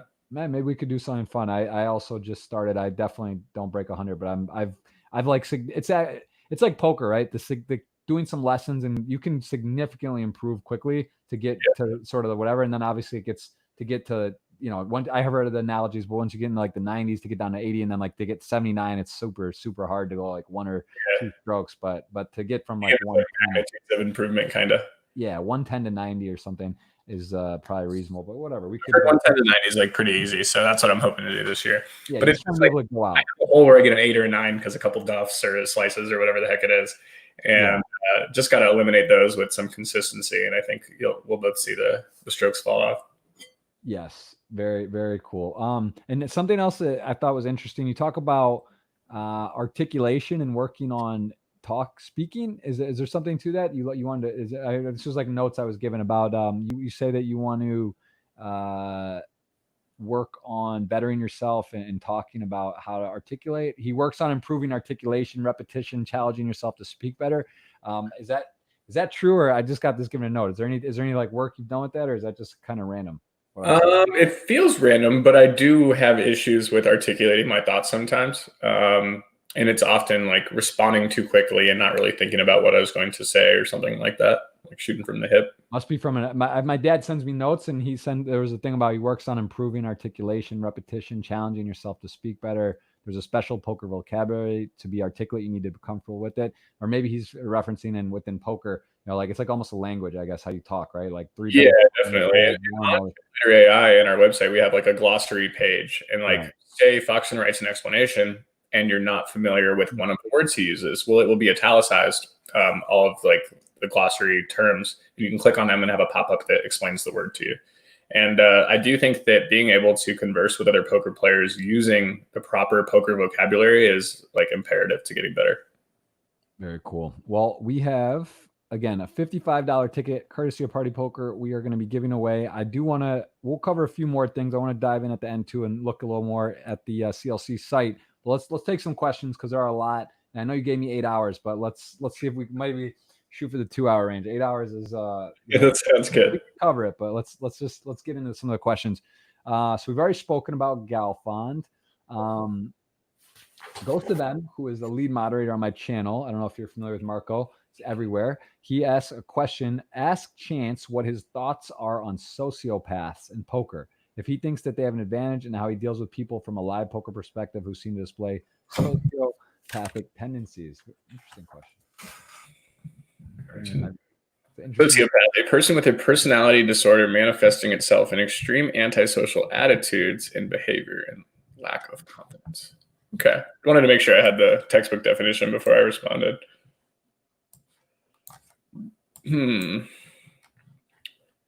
Or take an iteration of the question. Take a different version. I mean, you don't have to answer it in that specific way. I guess maybe talk about kind of someone maybe I guess who lies, or someone who's just feel like he's decided. Is there certain person, like when you go to a table? I mean, is this in reference to like Jungle Man type of thing? I don't think so. Sociopath is like, isn't sociopath someone that like lies? Just like it says lack of conscience. Like maybe it could imply ghosting, but an extreme antisocial attitude. Well, I think like in general, like having online poker, if you are introverted, is incredibly nice. And that's one of the things that you'll see with a lot of the super high stakes guys is, you know, there's some percentage of them that are very, very introverted people that don't like to talk to people. Mm-hmm. So being able to have an avenue that you can be successful on while being antisocial is definitely fun. And as you mentioned it, I'm not looking for controversy. I would say this is a hot topic. It came up. Bill Perkins came on Twitter, made some pretty bold statements. You know, ghosting. Perkins came and clickbaited everyone and tried to get tons of people. It was very. He definitely had the everyone on the edge of their seat. I mean, listen, it's not good what happened. Say a poker player ghosting someone is bigger than someone cheating on stream for like months on end is, I don't know. It was very clickbaity to me. And then not to tell what it was to draw attention. Bill's one of my best friends. Jungle Man I'm close with. It's an awkward situation. I mean, Bill's kind of wording an analogy, and in a way, like if your wife sleeps with your best friend, that's on your best friend. If your wife sleeps with the mailman, that's on the wife, kind of like deal, like kind of almost like say there's degrees of right and wrong. And he's like basically has a friendly environment, closed group, felt predatorial. And, you know, he was very hurt and got emotional about it in the moment. Now, a lot of people kind of took it as like, look, if you're playing online poker, there is, you have to accept the fact that there's a chance there's someone playing. Like, this isn't like. If someone tells you this guy's a whale and he's playing really well, it's kind of obvious, right? So fair enough. So I just would say, I guess, what's your sort of overall take on that issue? Because I mean, I'm sure you're aware of it. You know it can happen. People sometimes in tournaments they say stables or notorious, or people try to finish some tournaments sometimes. And again, not the fun. What we're trying to promote in poker is fun, clean, good people, and there is most of that. And then of course, I totally agree. What happened was wrong, and it is kind of like a dirty little secret in poker that people ghost. You know, and it does suck. Obviously, I'm biased because most people are, you know, that have a ghost are going to improve, and it hurts my equity. Mm-hmm. But in general, it's very difficult. And even if I'm not mistaken, doesn't actually violate terms of service. Like, say you're ghosting me and I'm clicking technically, and I could be wrong, but can't you tell me every decision to make? It's complicated too, because you get into like Twitch or video and whatever, but like for the 99.7% of the population that aren't on camera or video or whatever, it's like, how are you enforcing it? So it's just kind of well, it's impossible. And like, if someone's like, say Petrangelo is at my house or Foxen's here and he tells me what to do, well, that's technically not violating terms of service, even though it is like a dirty little secret. Like, it is kind of shady. Right. But like, you have stables where 9 of them play in the same like office on a Sunday.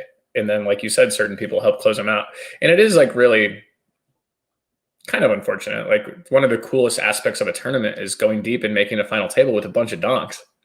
Like, that's so much fun, right? And then all of a sudden, like 3 of those donks become pretty darn good reg, like a bad reg to a good reg or something like that. So I don't know.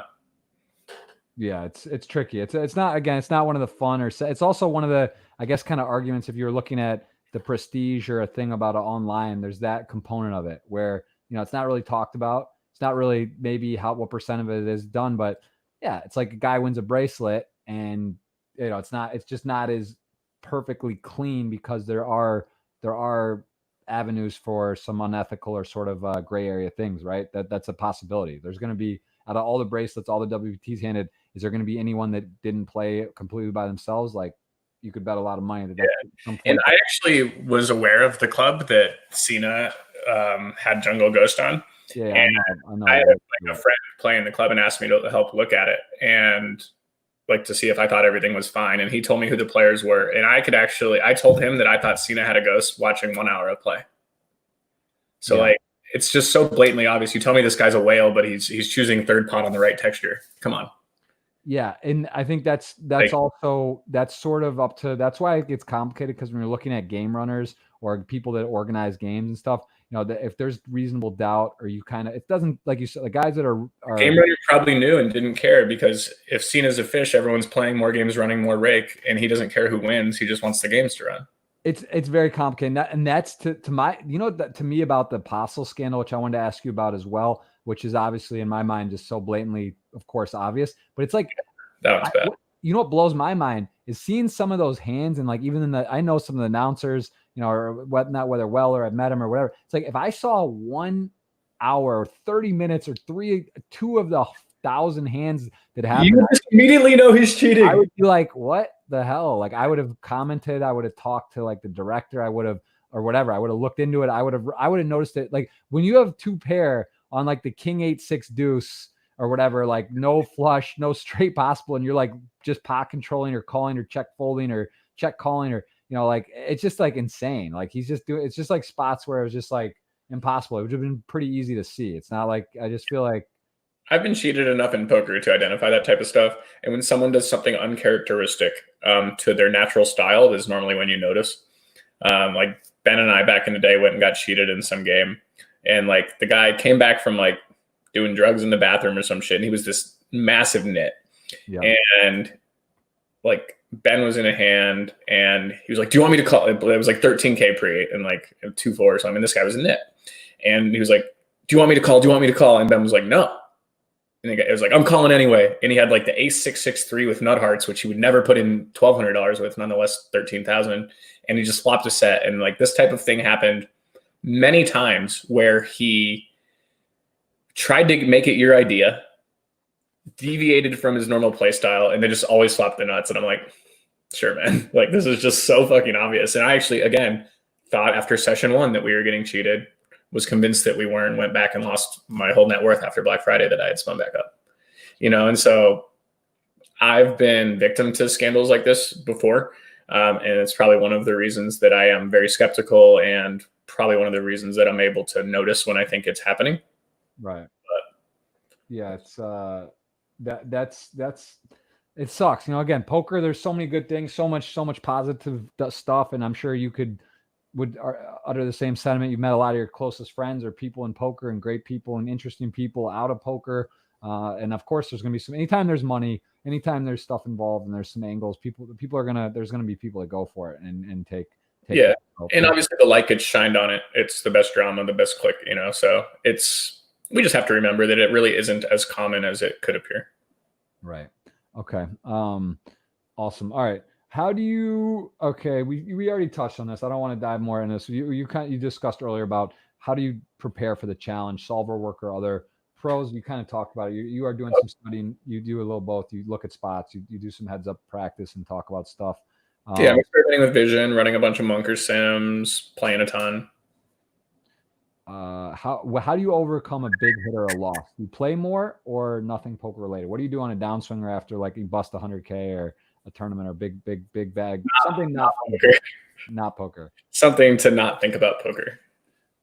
Fair enough. Do you still, with so many achievements, you've won bracelets, you may win a WPT, you might be a WPT champion without even having to go back and play. So what, is it still fun for you? Do you feel like it's a game where you just get to constantly learn and grow and evolve and it's just always fun? Or is there times you're like, all right, like I played so much, I'm coaching? Like, is it enjoyable to you at all times, or do you feel like you've lost a bit of love for the game?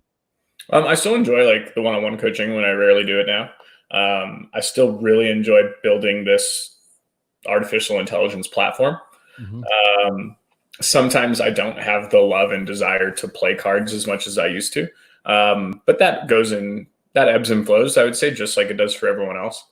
But I still love the game, and like running a sick bluff on someone and like, or, running a sick bluff or an incredible value bet or making a great call. Like, it's kind of like getting a par in golf when you're as bad as we are. It's like, it's those things that bring you back and really make you love the game. I agree. That's a great. It's the golf analogy about one shot. You could play a terrible round or day or two, and you just hit one, like you crush your 5-iron, bend it around the trees onto the thing, and you're just like, all right, I'll see you tomorrow. I'm back. But it's one sick call, one sick bluff, one sick get there. And poker really is the ultimate game of the skill and luck combination. Like, you look at chess, you look at backgammon, these other games are like, even though poker's technically solved, I guess, or in ways, but still how you play your hand with a solve or not versus me, versus Alex Foxen, versus the tourist down the road. You're going to play, and the stacks are always different, and you're in different positions. So it's like, it's just kind of unique in that way, where it's like always iterations different. It's just fun, right? Like, there's just, I love it. It's a great game. I know you love it. And the complexity of it makes it so much fun. And that's one of the reasons that, like, I'm not in love with the solver. Like, what it tells you is because it just simplifies the game. Like, if you're just looking at the solver output and doing it, like critically thinking and finding these cool spots to 3-bet from 2 big blinds to 4.5, like 4.5 big blinds, it's like leveraging these short stacks in different ways that, the solver, if you put that option into the solver, it might give you a tree of things you want to do that way. But it's still assuming that your opponent responds perfectly. And like, that's the most fun aspect of the game, is just assuming your opponent is going to respond a certain way and then exploiting them afterwards.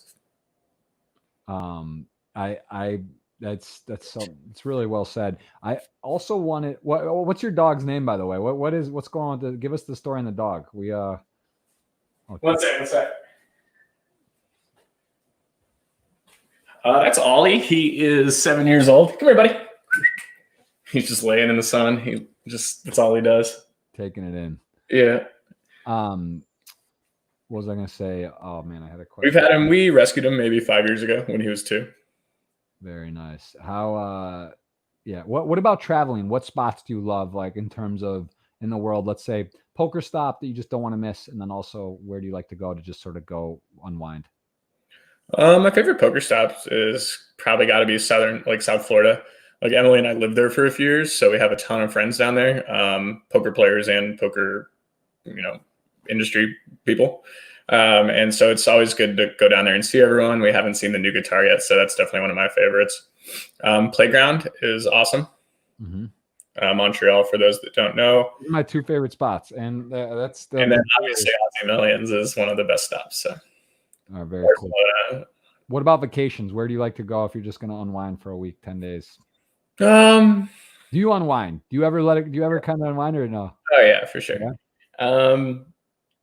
Sometimes once or twice a year, not this year because of COVID, we, like, me and Emily and then the Lambs would take a trip to Napa Valley. So that's one of our favorite spots. We have a nice family trip every year in Turks and Caicos. That's been a tradition for the last couple of years. But like, as a poker player, we're lucky. Like, we can take a trip to a poker stop and then add a couple days on the end for a vacation. So I don't take as many pure vacation spots as I used to, because we have the ability to combine them with our work trips. Right. There's this resort in Mexico called Mayacoba that's kind of directly south of Vegas that we really enjoy, that we go to sometimes. Okay, that's a good. I haven't been there. It's a good to add to the list. It's like 4 resorts in this like one complex when you go in, and the main gate is like Jurassic Park. It's just so cool. Very nice. If you had to choose Hold'em or Omaha, I don't think I have to ask, but we'll just. I mean, I have to say No Limit since I'm. Oh wow! Okay. Well, okay. Hello, yeah. What's your biggest cash game win and loss for both Hold'em and PLO? I lost $500K in one session before. This session was quite long. like spanned over 2 days or something with no breaks. And then I've won some big numbers. I've won like 200, 500, and a million in one session before. The million was stiffed. The 500 was paid over a great amount of time. And then the other ones I've had better success getting paid, but kind of with paying those. Say again. A full million? Yeah. Wow. Yeah. It turned out it was the game that I had gotten cheated in. And then the game shifted and it was like being in my favor or something because the guy had a piece. It was like really sketchy and weird. So yeah, it definitely wasn't a spot to collect. But then I won like I probably won $1 million down in Dallas, like just going and playing like the big cash games there. So is that public? Like, is that person been outed? Has there been I don't even want to know. Honestly, I don't want to know on the thing, but was it like a scandal? Did other people have problems? Was this like anything done about it or did it? Yeah. I mean, it was handled and everyone was made aware of what was going on. Wow. Okay. Well, that's sweep things under a rug. When I get sorry. I'm not trying to. I don't want to controversy and pain. Not looking to do. I guess that's one of the hard things about poker, though. You have to win and you have to get paid. You know, like the Doyle Brunson. Yeah, it's like the risk. Like I'm playing this like big private cash game where my hourly's through the roof, right? But you run the risk of not getting paid. And like, there's been a few times where like the guy's stuck and just wants to keep playing. And then there's a couple of us left at the night. Of course, I'm going to keep playing, right? Like the stacks are deeper and your hourly just goes exponential as these private cash games continue to play. Yeah. But, you know, I've made the mistake in certain situations of continuing to play until they lose a number they don't want to pay. And make sure that if you're fleecing someone, you're not cheering them all the way. Right. I mean, it's tricky, you know. There's a lot of politics. There's a lot of things you have to be aware of and understand, and what the risks you take in some of the games or people. It's really important if you have a good home game or a good group. You got to be pretty sure, because, like you say, you don't want to free roll yourself. You don't want to be in a spot where your upside's there, but you're not going to likely get paid. And if you happen to lose or get cheated, you do pay, and it's tricky. It's a tricky deal. So see what got you into poker other than, I guess, your family played and you liked it? Was there a moment though, like when you actually turned from like your family games to you saw Moneymaker win? Was there anything that sort of like, I want to try this, or I'm going to do this, or a friend played and he was doing well? So my actual professional start or making money at it, and not family games. My dad was playing on Poker Room back in the day. He was losing, you know, $300 a week or something, not very much. And my brother and I were like, what the heck? We took his account over one day, summer. I think I was a freshman in college, or he was a freshman in college. I'm a year younger. And we kind of just took my dad's account. And I don't know if you recall, did you play on Poker Room? I remember, yeah, they had a bunch of skins. I know exactly. You and your brother, we shared a bankroll. We could have the lobby open at the same time. Right. So he would be grinding no limit cash and I would be grinding PLO cash. And we were, you know, building up this bankroll, and we just gave my dad the money that he lost back and took over the account. And it was really fun though, because like he'd be like, "Oh, I have aces on table 2 or whatever," and so I could go to his no limit table and double click it, and it would close on his screen, and I would steal his aces. And it was so much fun. Wow, I remember that. I remember that software. That was back. Yeah, it was like 2006, or I think they shut. Maybe they went down with the. I can't remember. There were some issues on that network. But yeah, that I do remember those games were pretty good for a while. What about online Full Tilt when that went down, or any Ultimate Bet? Do you have any money tied up or yeah, I had like just shy of 200K on UB. I had 90K on Full Tilt, and I had like 35K on stars, and then like 50K cash. So I got the stars money right away, but then had a terrible World Series and didn't get the rest of the money for a long time. And relocated to Mexico after Black Friday with a horse, stayed in Rosarito. We didn't have much money, and won a scoop and made 100 or 2 in cash and spun it back up. Got it back. And did you write that money off? Were you considering selling it on the dollar? Did you kind of think it was coming back? What was your I looked at selling it for 30 cents on the dollar, because obviously like the opportunity cost of having 60K right then when I didn't really have any money seemed like it might have been a good idea. And then the market kind of fell off, and all of a sudden you could get like, because remember Ike sold it for 30 cents, and then everything kind of dropped off after that, 20 cents, 15 cents, 10 cents. And I was just like, fuck this isn't worth it. And then one day people said we were going to get paid, and I was like, no way, like this is like Christmas. And it was like already my best month ever. And then I got like a bonus 200,000. So it was pretty insane. It's a great feeling. Yeah, I had money on Full Tilt, not much. And UB, they paid UB, I think, too. I think I had really nothing on there, and I got you had to like do something or go back. I can't remember if I even ended up taking it or. I had 180 or 175 on there, but then remember how Black Friday closed, but we still had money on the site. Yeah. So I was playing 25-50 heads up no limit and just like beating people. And so when I actually got the money, I had a little interest that I had earned. Extra out there. Very nice. Which bracelet is more satisfying to you? The first one, the PLO, yeah. That was 5K, and yeah, there it is somewhere. There it is. What's the most underrated live tell?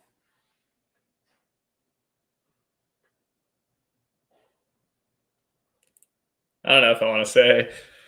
You can't say. All right. Overrated or underrated? What is that? You say overrated or underrated? Underrated. All right. I'm not going to give specific tells because Fox and I are in the next year going to make a live tells product. But I will give you guys the biggest hint to getting better at live tells and developing your own tells is baselining your opponent. Seeing what they do when they're strong and weak, and then knowing that it's very unlikely that that is balanced. My favorite source of information for live tells was actually the Lie to Me series, which is very unique. They say a ton of stuff in it that's like totally bogus and not true about like live tells and physical reads. But there's so much stuff in it. Like he talks about baselining and how important it is, because people always are like, oh, you can just look at him and know. It's like, no, I've been paying attention for 4 hours. That's how I know he didn't have anything. And so baselining your opponents in every action, like the bets, the checks, every single thing is the key to live tells without giving away too much. I like it. Someone asked, do you have a dog? We see that right there. We see wife's home, so he wants nothing to do with me anymore. He's happy now. He's content over there. What's the most prestigious tournament? I did see you cash the 50K as well. I was looking here, and you do dabble in the mixed games other than just PLO then? I wouldn't say that. That was the 50K no limit last summer. Okay. Yeah, I've like the Players Championship sounds like incredibly fun, but I'm gonna need a lot more money and a lot more mixed game skills to just waste 50,000. What's your next best game really, or next best 2 or 3 that you would like besides no limit and PLO? Or is it just at that point, whatever, good luck? I really like rock, paper, scissors. RPS. That's not it's harder than you think.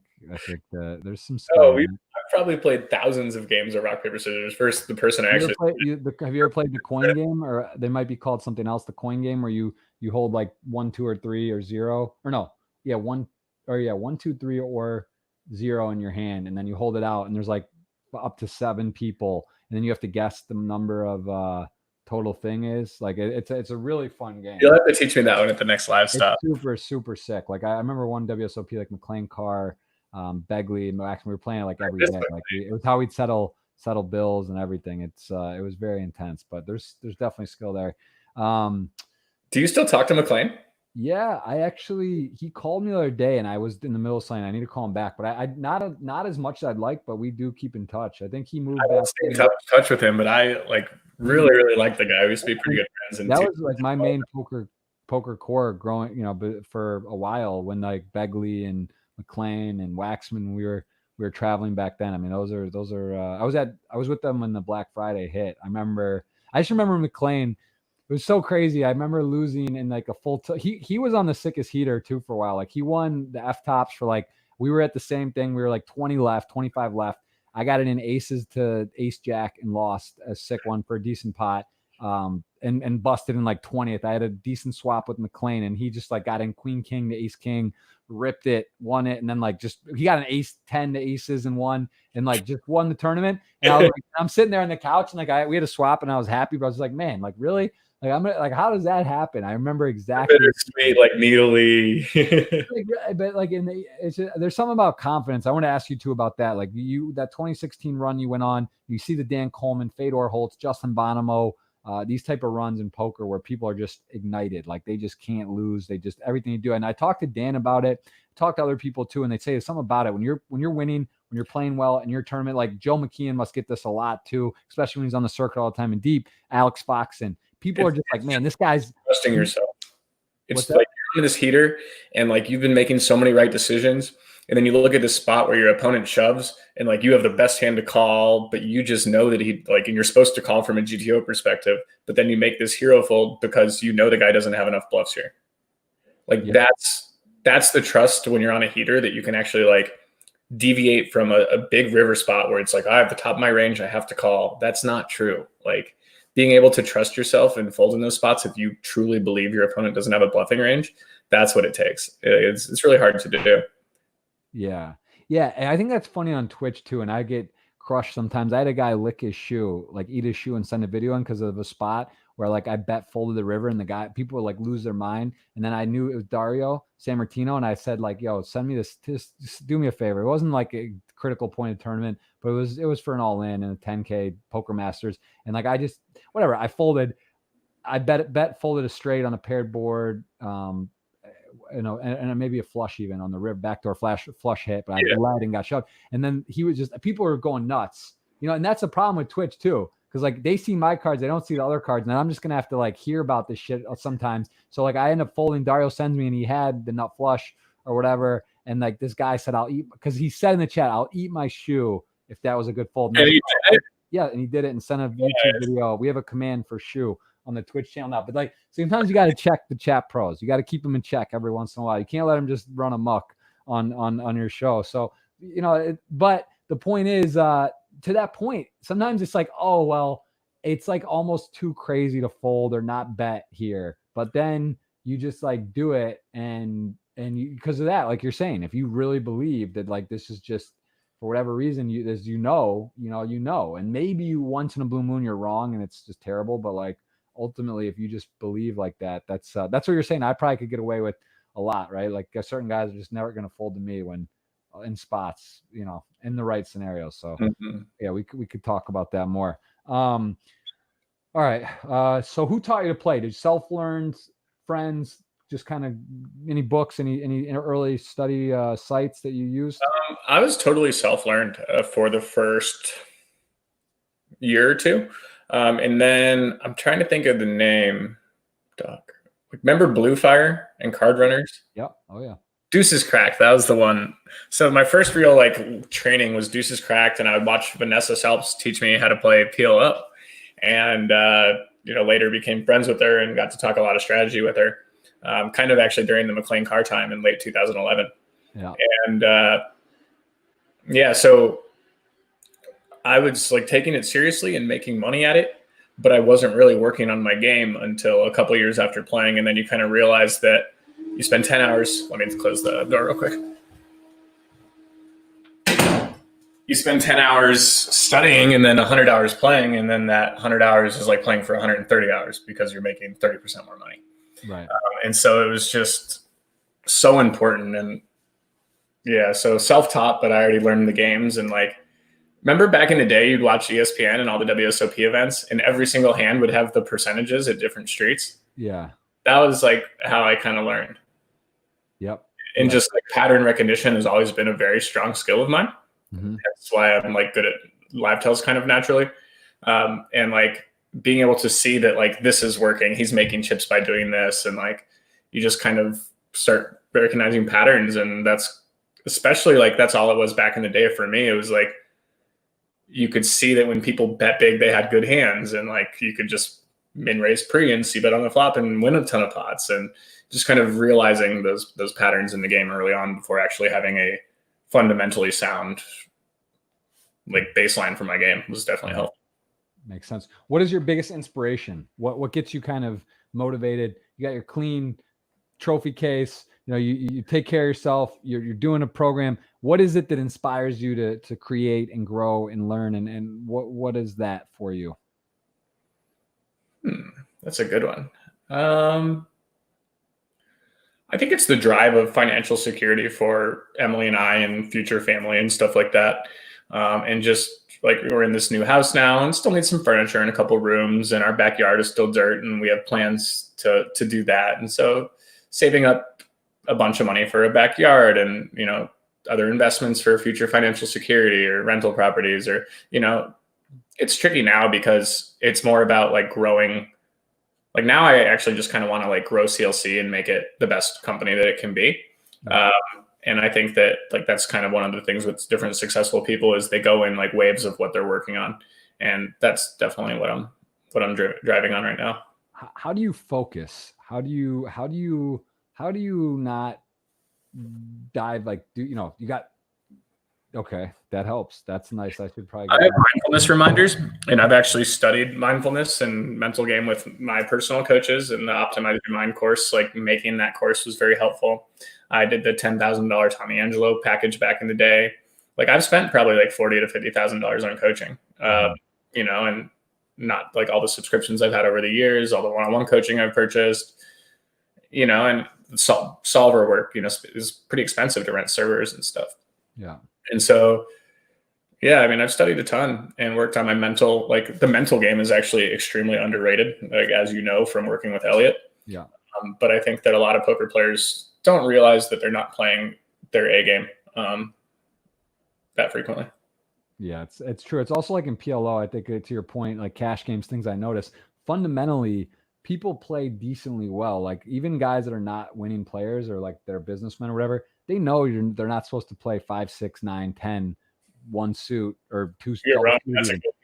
Yeah, like under the gun, but you're stuck some buy-ins. You've been drinking. You don't really care that much. The game's small, maybe for your thing, and you just start doing those. And that's one of the things in PLO I noticed, and I talk with some of my friends. It's like I see the hands and things they're doing, and they know like at their A game they're decent. PLO is insanely high. What's that? The tilt equity in PLO is insanely high. It really is amazing. People are like bipolar split personality. And like, if you, especially in the apps, losing players in PLO is like night and day. Dude, on the apps where it shows the in-game session results, like if someone's like in the red at all, like they just, guys like don't want to book losses and they just like, it shows it and they go for it. And like, it's crazy. And it really is. And it's just like people's A games versus their B and C. It's the same in tournaments, but maybe different than cash games. And it's magnified in a cash game and in a setting where you can do it really quickly and not just lose. Like, have you been on the Zoom calls with the private groups? So like this guy's been winning all day. He loses a pot. He's down like a half a buy-in, but he's been up all day. And then you're like, oh, new player, C5. Yeah, oh yeah. And everyone knows it. Yeah.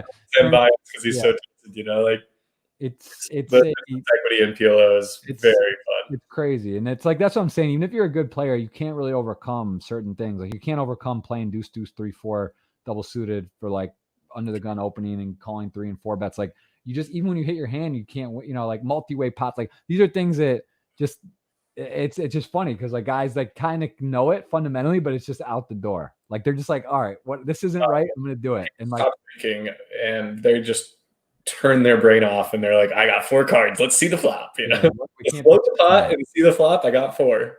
Yes, it's for sure the true. You played in one of the most entertaining final tables of all time, is the question, at the 25K high roller EPT Dublin with Charlie Carell and Mustafa Knet. I was actually there. That's a good one. At that. What was that like to play in? Those are some personalities and interesting players who pride themselves live, I think, as well on reads and just sort of interesting individuals. So what was that tournament like? You took that down, I believe. Dublin, I got second in, I think. But Charlie and Mustafa are just, great guys. Friends of mine that whenever we are in the same city and see each other, it's, very friendly and fun. Thank you, Boo. And like that one was awesome. I made like one of the biggest, probably monetary mistakes I've ever made in a one hand at that final table. And I like got lucky. So, I mean, it was like pretty fun. Yeah. Those both been podcast guests for the record. So yeah, I'd agree with that. Great guys, very, very fun and interesting way of approaching life in poker.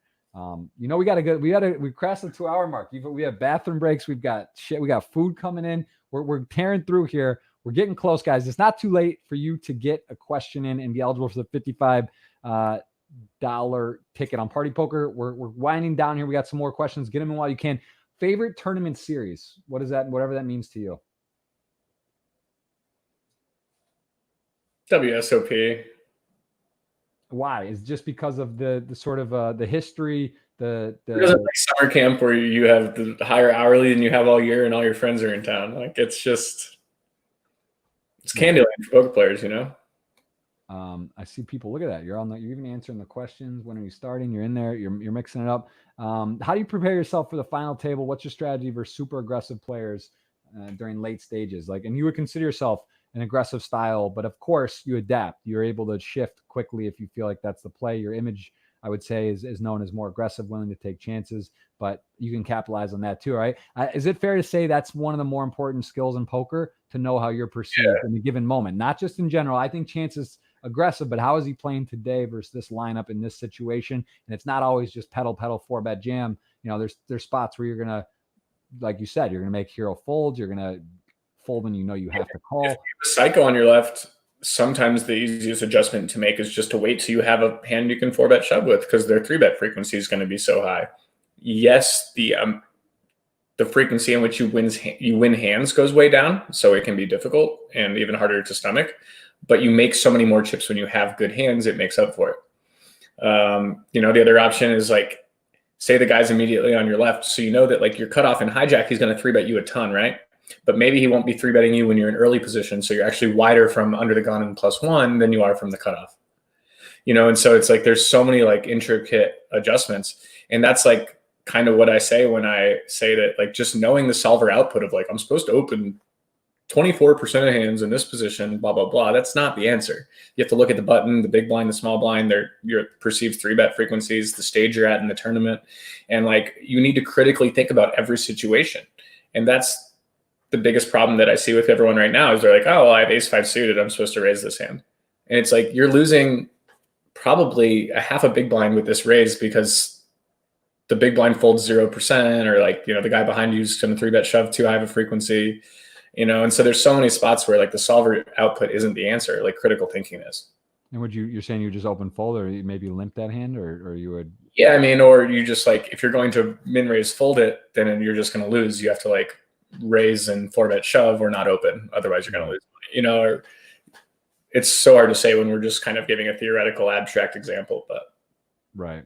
What about that same example where, you know, in a spot where you're 4 or 5 handed and you have a pretty good hand, it's blind on blind, you know it's a call. Like this happened to me recently with Fedor. You might even seen the hand. There's some people, I don't know, tweeting about it, talking about whatever. I knew the book says call. I took a fold, but like in a spot where you know the exact calling range and you decide, well, similar, or in those spots, are you just taking the EV almost always, or depends how small? Like, you think the other field is softer, or maybe just your seat? Well, that's where it would like matter. So like, I went deep in a ACR tournament recently, and I actually won the 1,000-person tournament or whatever.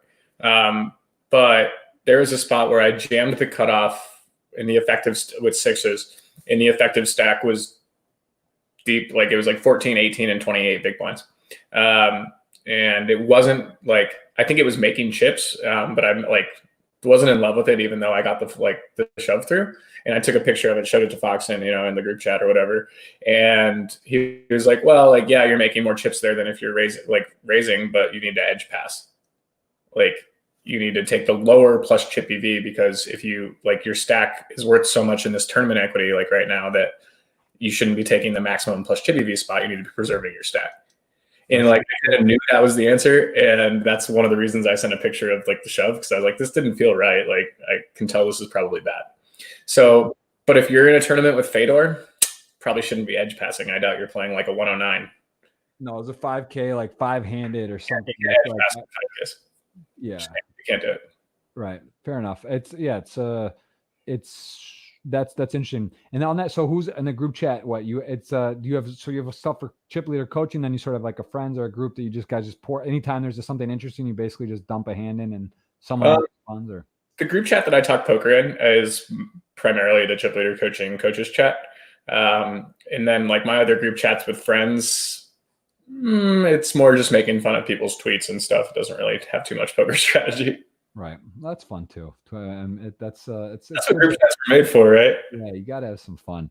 What's your favorite hand in PLO? Besides, I mean, so give me what? I have a preset answer already. All right, what is it? 9-10 Jack Queen double suited. Okay. That's that's the equivalent of what Jack 10 suited. When I was like 8 or 9 tabling in college, PLO 1-2. I looked at my poker tracker one day, and that was the hand I had made the most money with. And I had just won a bunch of like 200 to 500 big blind pots. And after that, I noticed a bunch of other wins with it. And so I think that's probably my favorite one. Makes sense, right? Makes a lot of sense. What's the biggest mistake you see people make in PLO cash games?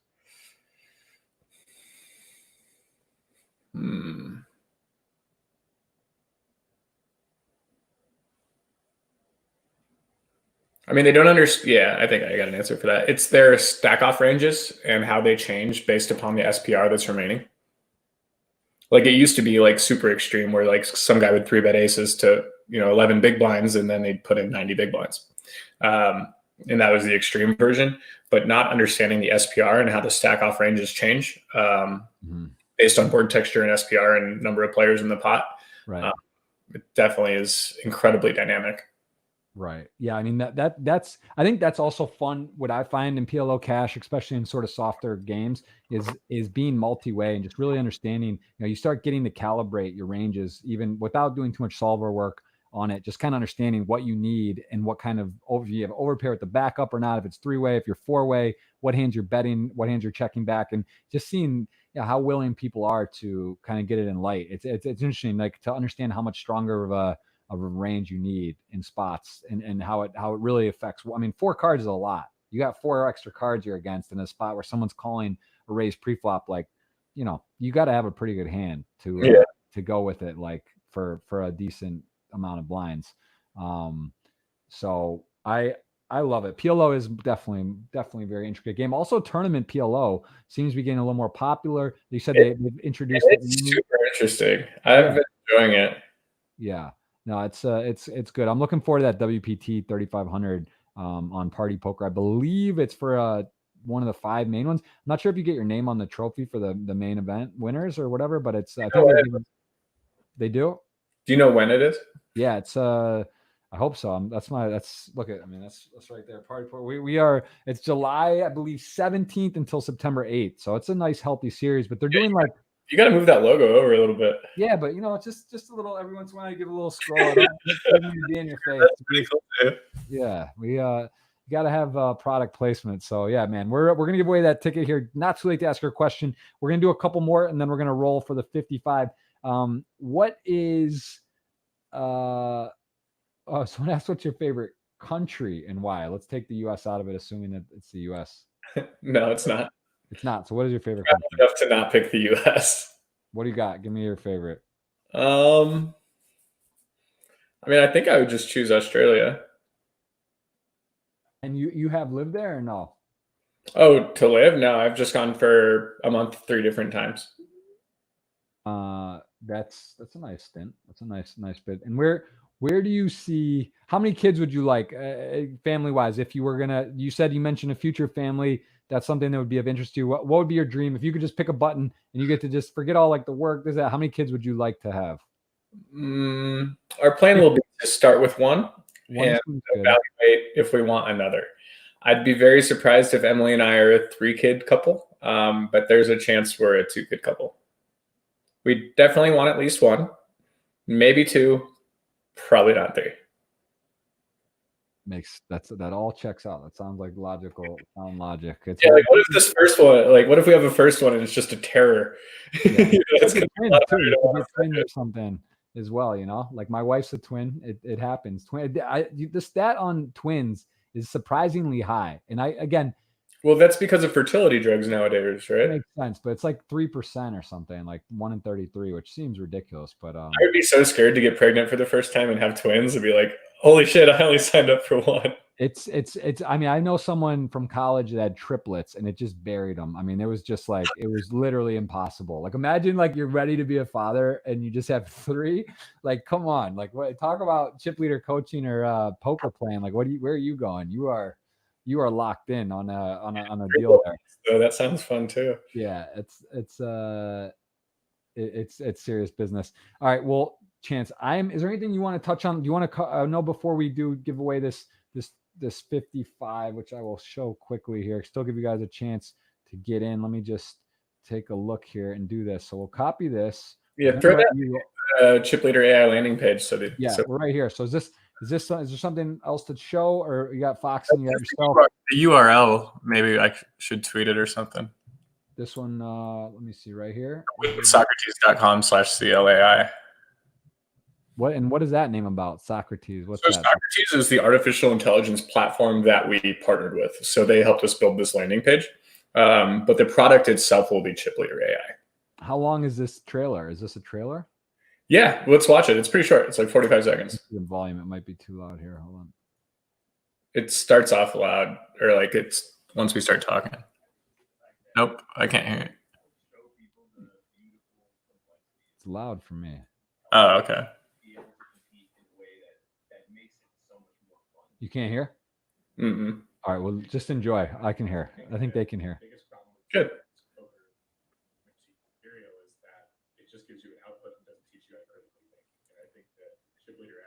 And that's right there. It's not what the platform actually looks like. That's like like our beta graphics.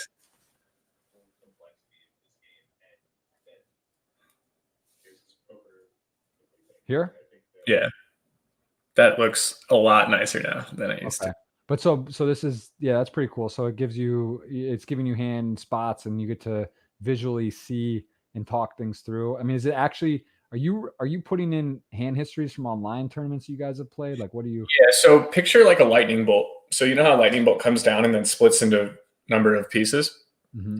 So we actually went in order, and you can start anywhere in this order as you want. So like if you're going to learn from the very basics, you need to learn what beats what. Then you need to learn something like this. But like, let's do like the hand history examples to make it more obvious. Well, first you need to start with raise first in. Well, the next thing you would need to learn would be how to call an open in position and out of position. Well, once you learn raise first in, that also opens up the tree for 3-betting, and it opens up like all these different paths. And so when you open these different paths, it actually starts feeding you questions from the topics that you've unlocked. And then as you master new topics, it will unlock further down the path. So consider we have about 80 or 90 different topics. Each topic has between 20 and 40 questions in it. And each one has an explanation written by Foxen. Very, very cool. That's interesting. That sounds pretty powerful. Like like what the solver output is, but actually tells you how to apply it and why it's relevant, instead of just like, oh, well, you're supposed to fold here, or you're supposed to raise here, or go all in here. Like knowing that doesn't matter if you don't know why. Right. Yeah. Like there's like 2 or 3 poker players that come to mind who play high stakes, and they make the right answer most of the time, I would say. But if you ask them their opinion, like to critically think about a poker hand, I don't think they could even spell poker. Right. And they're phenomenal poker players, and they're fine, but that's because the spots that they get are regular enough. If you put them in unique spots, they don't have an ability to even think about how to approach it. Very, very interesting. Have you heard of a site? Have you heard about Check the Side? I want to talk to you about this afterward. Yeah, I was approached by them. I think it's interesting. Have you spoken with them? About a year ago. Yeah. So I'm just going to show you real quick because I actually just invested recently. So did Pav, and a few others are looking at some really respected people in the industry and using it. I saw this too about a year ago, and I was like, all right, it's interesting. I didn't really go into it much, and then I recently followed up with it and got into it. And I think actually it could be a good fit, and we'll look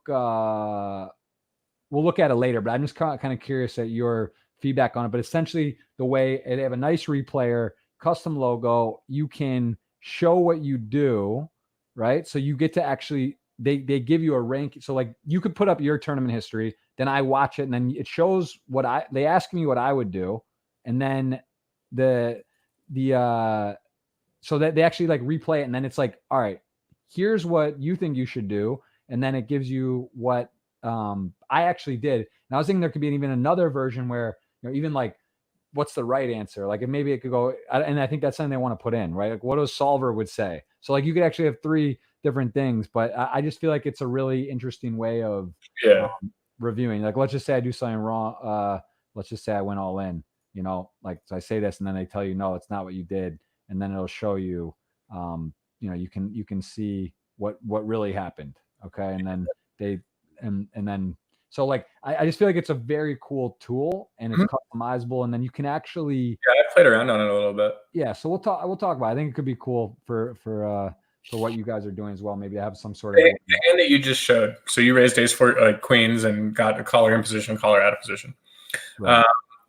So like for us, that would go in single raise pots as the raiser multi-way. And that's its own category, as is single raise pots in position, single raise pots out of position. Right. And so like if you are unable to master, like, so that's single raise pots and there's 3 different categories. But then there's single raise pots as the caller with all 3 different categories. And so like each one is its own topic cluster for Chip Leader AI. Right. And if you aren't able to complete, and there's 30 or 40 questions on that exact topic, and you have to get a high enough percentage of them correct in order to move on to the next one. So you'll have 5 to 10 topics unlocked at a time, and you'll progress through the tree as you go. And I just why poker again, it's so fascinating because this is like, this hand's so different. If one other guy calls, if it's the big blind that calls, if it's the button that calls, what position is calling, what the stacks are. Because like even here, you know, you look at how many big blinds you have, which, and then, you know, just like, let's just take this hand for example, and the different ways you could play or the sizings. It's just like, you know, it's just crazy, right? Like, and what's optimal, and it matters if whether it's a jack 5-6 with 2 clubs, if it's 1 club, if it's monotone, you know, the sizings and the checking and what you would want to be doing, then also how you balance your range and all that. And it's like, you know, how I do it, you probably play the hand differently, or, you know, do you want to go for a check raise? Like the solver might say that 2/3 is optimal here, but that's because you only gave the solver 1/3, half, and 2/3. So it shows those sizes. So like that's like why people think that these certain things about the solver is like, oh, well, it says this is best. Well, it said this is best because that's the output you gave it. Right. So you're not actually choosing from all the available options because you only gave the solver three parts. Right. And then you can make your variation and sort of know, or just have like a general idea what's close. Yeah. Or good, like I've been using 15% on the river for the last month and having incredible success with it. But I didn't find that in a solver. I found that by talking to someone and thinking outside the box. Right. Right. Makes a lot of sense. Very, very cool. Well, anyway, I'm not trying to plug it. I invest in it. I think it's cool. I'm also just curious because I think that functionality, I like it a lot, of how you do it. I just feel like it's cool to see. But I think that third part would even be more interesting than to see what does the solver say, and can you plug that in, or can you have or not even that. You could even then, let's say, Chance, I give you this tournament history and I let you go through and review it, and now you put in what your play is. So you have a specific person or a solver. So you could even add in that element, and that, I don't know. I just feel like that would be really, really cool to do. So anyway, I don't want to. We can play it sometime. Yeah, we'll definitely, we can chat about it. All right. Well, Chance there he is on Instagram. This is, I think, the 10-year picture is pretty wild. I think that was cool. You're saying like playing like a 500 or 1K or something there, and then you're in the 50K 10 years later at the WSOP.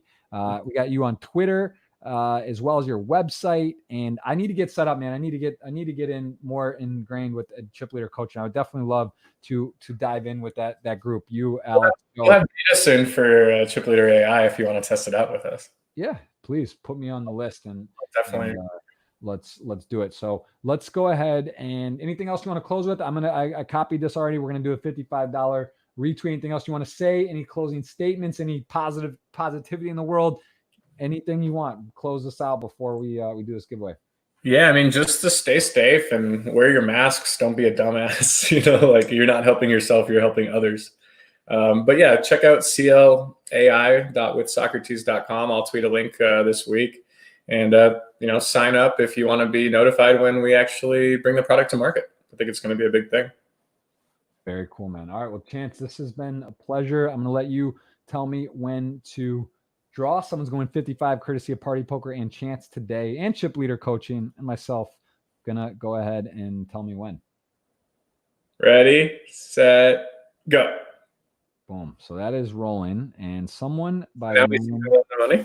I don't think this is not a repeat winner. I always feel like there's people that have cheat codes on these things because repeat winners sometimes win. It seems hard. Heisenberg, interesting spelling there, and looks like she's a fan Breaking Bad, and he has got himself a $55 ticket. So, that's pretty cool. So that's not a repeat winner. He's got a chance. Maybe spins it up, does the dream, and we will go ahead and ride off into the sunset. We'll hopefully get to do it again. I would love to do more content, more interaction, and again, check in more often. So, Chance, really do appreciate it. Best of luck in the upcoming series. I know it's going to be a big 6 weeks or so coming up here pretty soon. So rest up, good luck, and thank you so much for joining today.